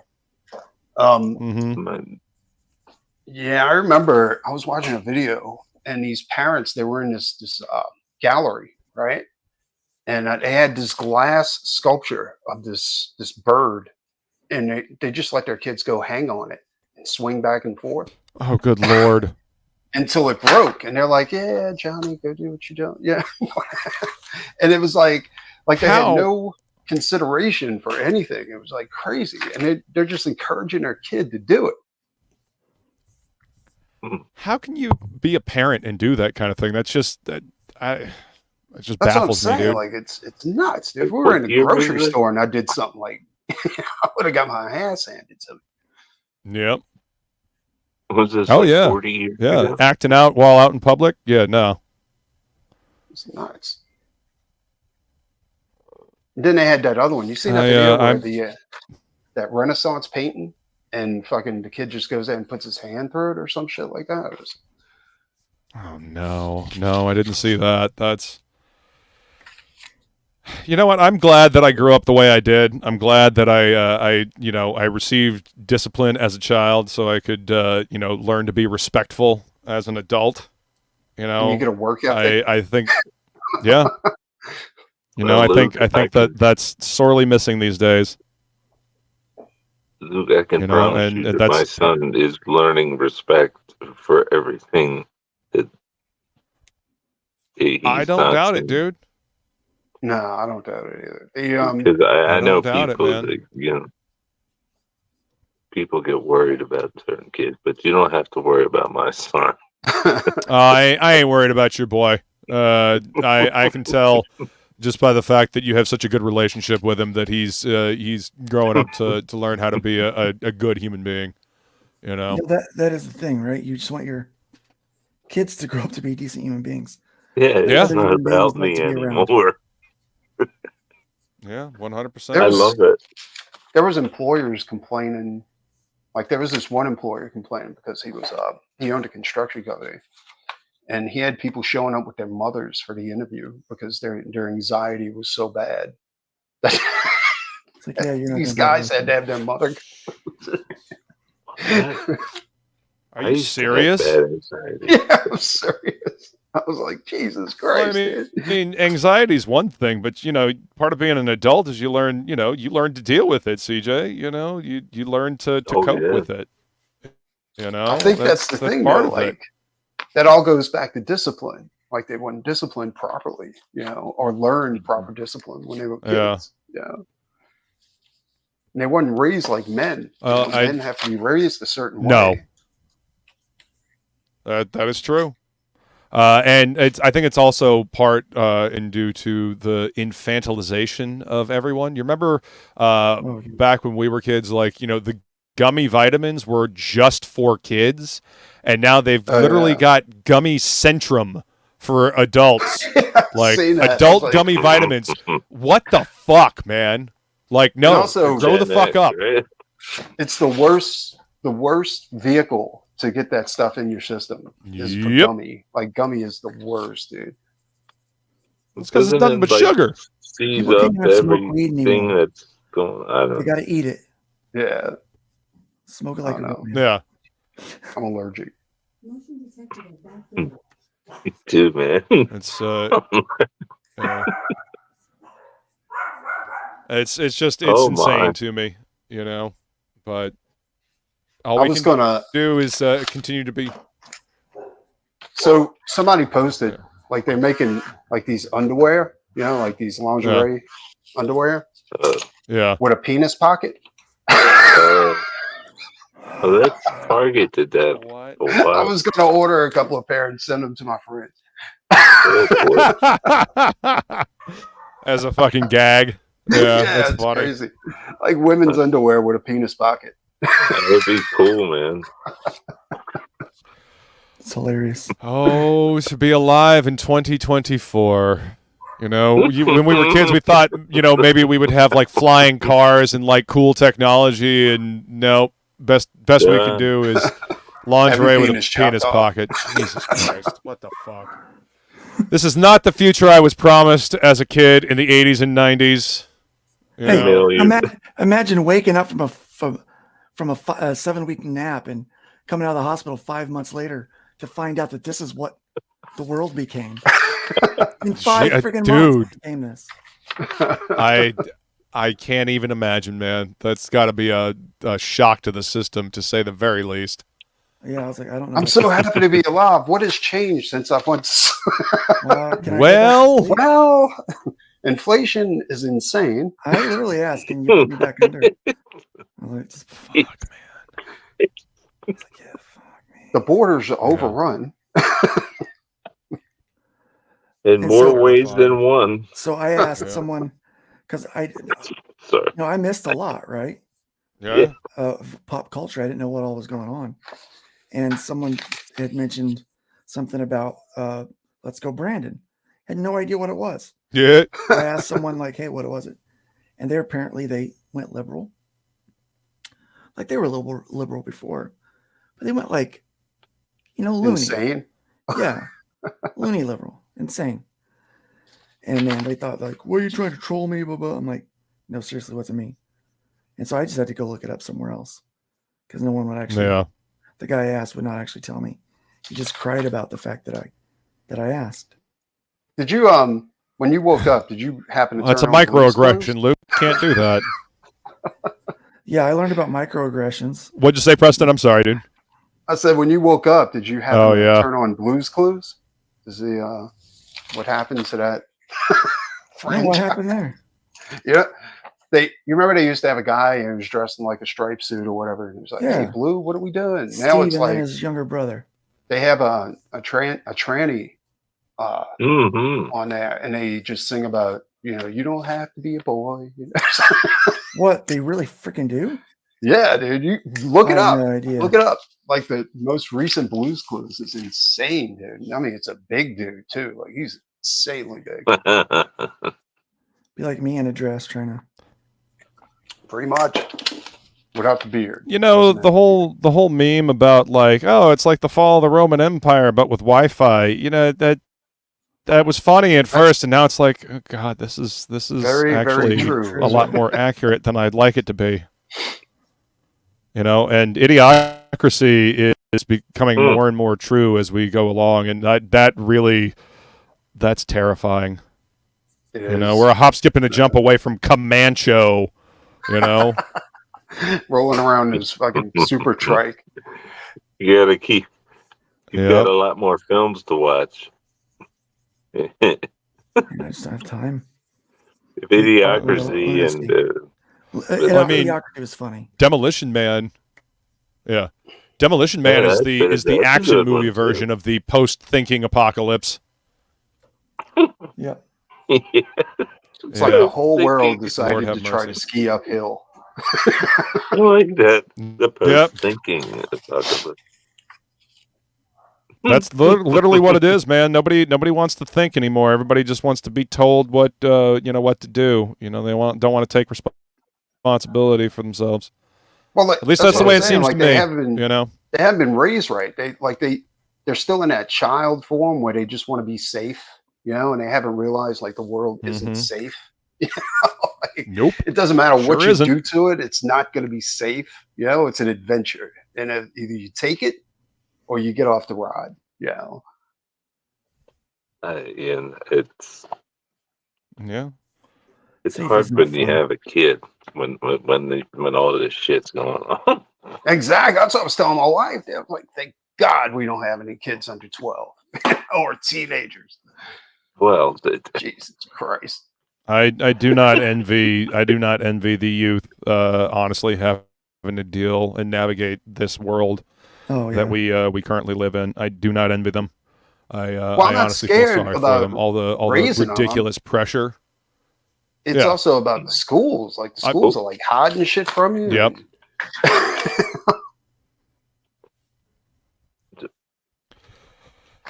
Unfucking real, man.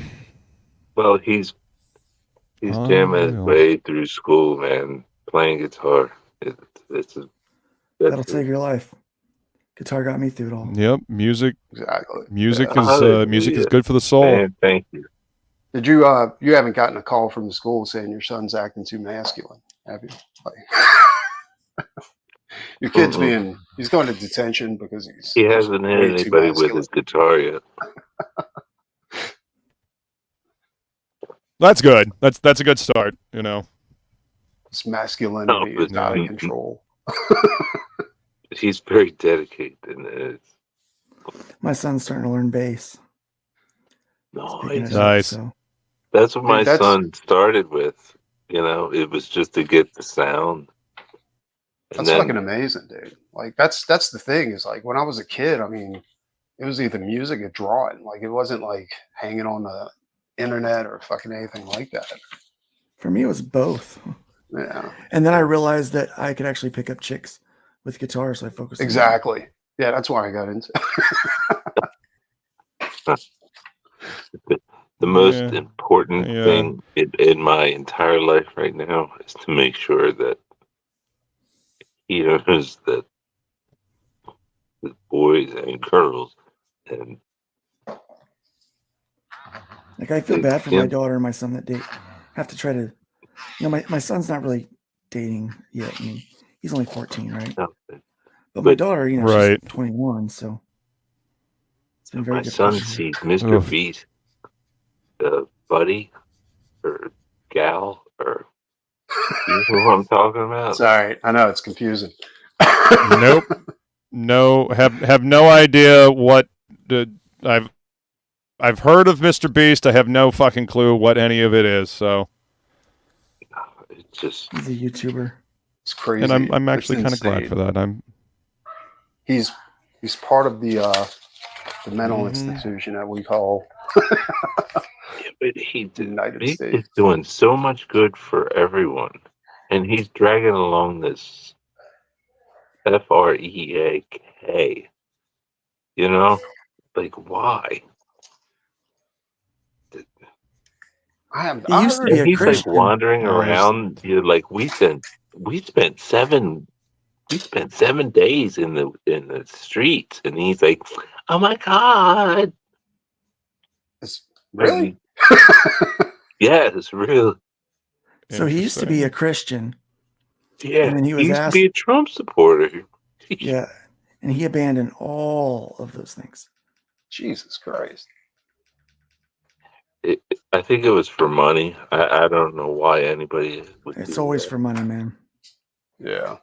Nobody Yeah, does it is. anything unless it's for Yeah. money.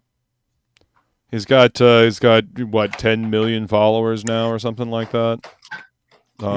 Subscribers or whatever on YouTube. That's So, worth it, man. right? 10 million. That's worth it. Is that how much? I don't know. I'm all Was for that people his living their price? best life, but I mean, I believe people living their best life is that means being healthy mental wise. That means being healthy, physically as well. Dealing with reality as it is, not reality as we wish it was. Yeah, but reality isn't safe. That's to me. I don't know. That's just watching. You're thinking about best life. Whenever I hear that from a chick, oh, hey, I don't trust her. Yeah, no, I mean it's like, it's a catch-all term. Like I'm all for the live and let live mentality. Like I want to live my life the way I want to, but there's certain things about reality that you gotta accept. Yeah, exactly. Well, I'm on with that too, but I'm like people telling me how to live. You know what I'm saying? Yeah. And that's kind of where they're going nowadays. Is you're not doing it the right way, because you're not calling. According to whom? Yeah. According to whom? Like I'm living my best life. Like what do you mean, best life? Are you being like outwardly promiscuous? What are you doing? And that's the thing. Like it's in the eye of the beholder. You know what I mean? My best life could be like, dude, I can draw anything I want really fast, and then go to the pool. That would be my best life. But somebody will find that extremely boring. So, yeah. I don't care. If that's not boring to me. Exactly. See what I mean? Can be really boring. Yeah. But would you like to? Would you like to sit a bunch of bunker? Yeah. endless empty buildings and railroads in the middle of nowhere. Mm-hmm. On a river. The river. Okay. For 12 hours. But nothing happened. Living in a van down by the river. Yeah. Somebody got it. That's my job. I have to live by it. I have to live in a van down by the river. We used to have proper comedy in this country. Oh yeah, dude. Well, thank you for picking that up. I fumbled and. You good, homie? You good, man? Hey, we got it. Yeah, gotcha, brother. Gotcha. But I do think I am gonna have to go ahead and end this stream because I got to go check on my grandmother. I got to make sure she's eating lunch. Let's go ahead and do a round. Pedro, where can you be found, buddy? Oh, you can find me in X as Anguilla. And yeah, you need some animation, hit me up. I'll do it for you. Still working on Wipes and Kaijus, page 43. Gonna be awesome. We're planning to do the launch by the end of April or something. Because I gotta work in that trailer too. That's gonna be like off the wall. So yeah, be looking Hell for yeah, that. dude. Wipes and Kaijus, join the mailing list. Gonna be awesome. And Preston, where can you be found, sir? Here, X, Yeah. Nikki the Pipe, and Twitter. YouTube, Doc Salem. Yeah, man. Mr. Stone, where can you be found, sir? You can find me at lukestonestudios.com. You can also find me over at fundmycomic.com. Oh yeah. For all That's of right. your My comics crowdfunding fucking needs. awesome. Do it. So Do it. support support the indie movement. Move away from the corporate sites because that's how we survive and thrive. For comic people, by comic people. We all comics, offer no 3%, drama. 3% platform fee. 3%. Mm, Yeah, if you run your first 30 days, at least your first 30 days, exclusively on our platform, we lower that to 2% platform fee. Nice. Can't beat that. Right on, Yep. man. We want you to keep more of your own money. Prizes.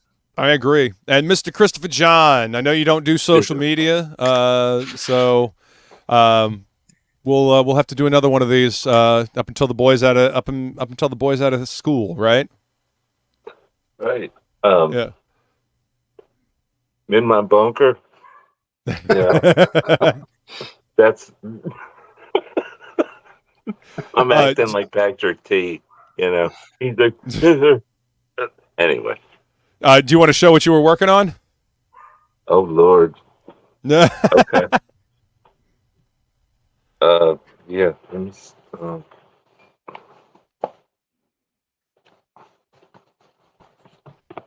We're gonna get you drawing again, man. Got entirely too much talent to not be drawing. Yep.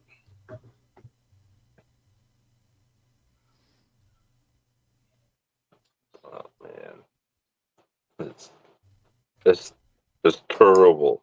You know what I mean? It's terrible. Whatever. Gotta get back into it, man. Oh, that's cool. I'm digging Heck it. yeah, dude. Looks What, like you got some what do you lighting going mean on terrible?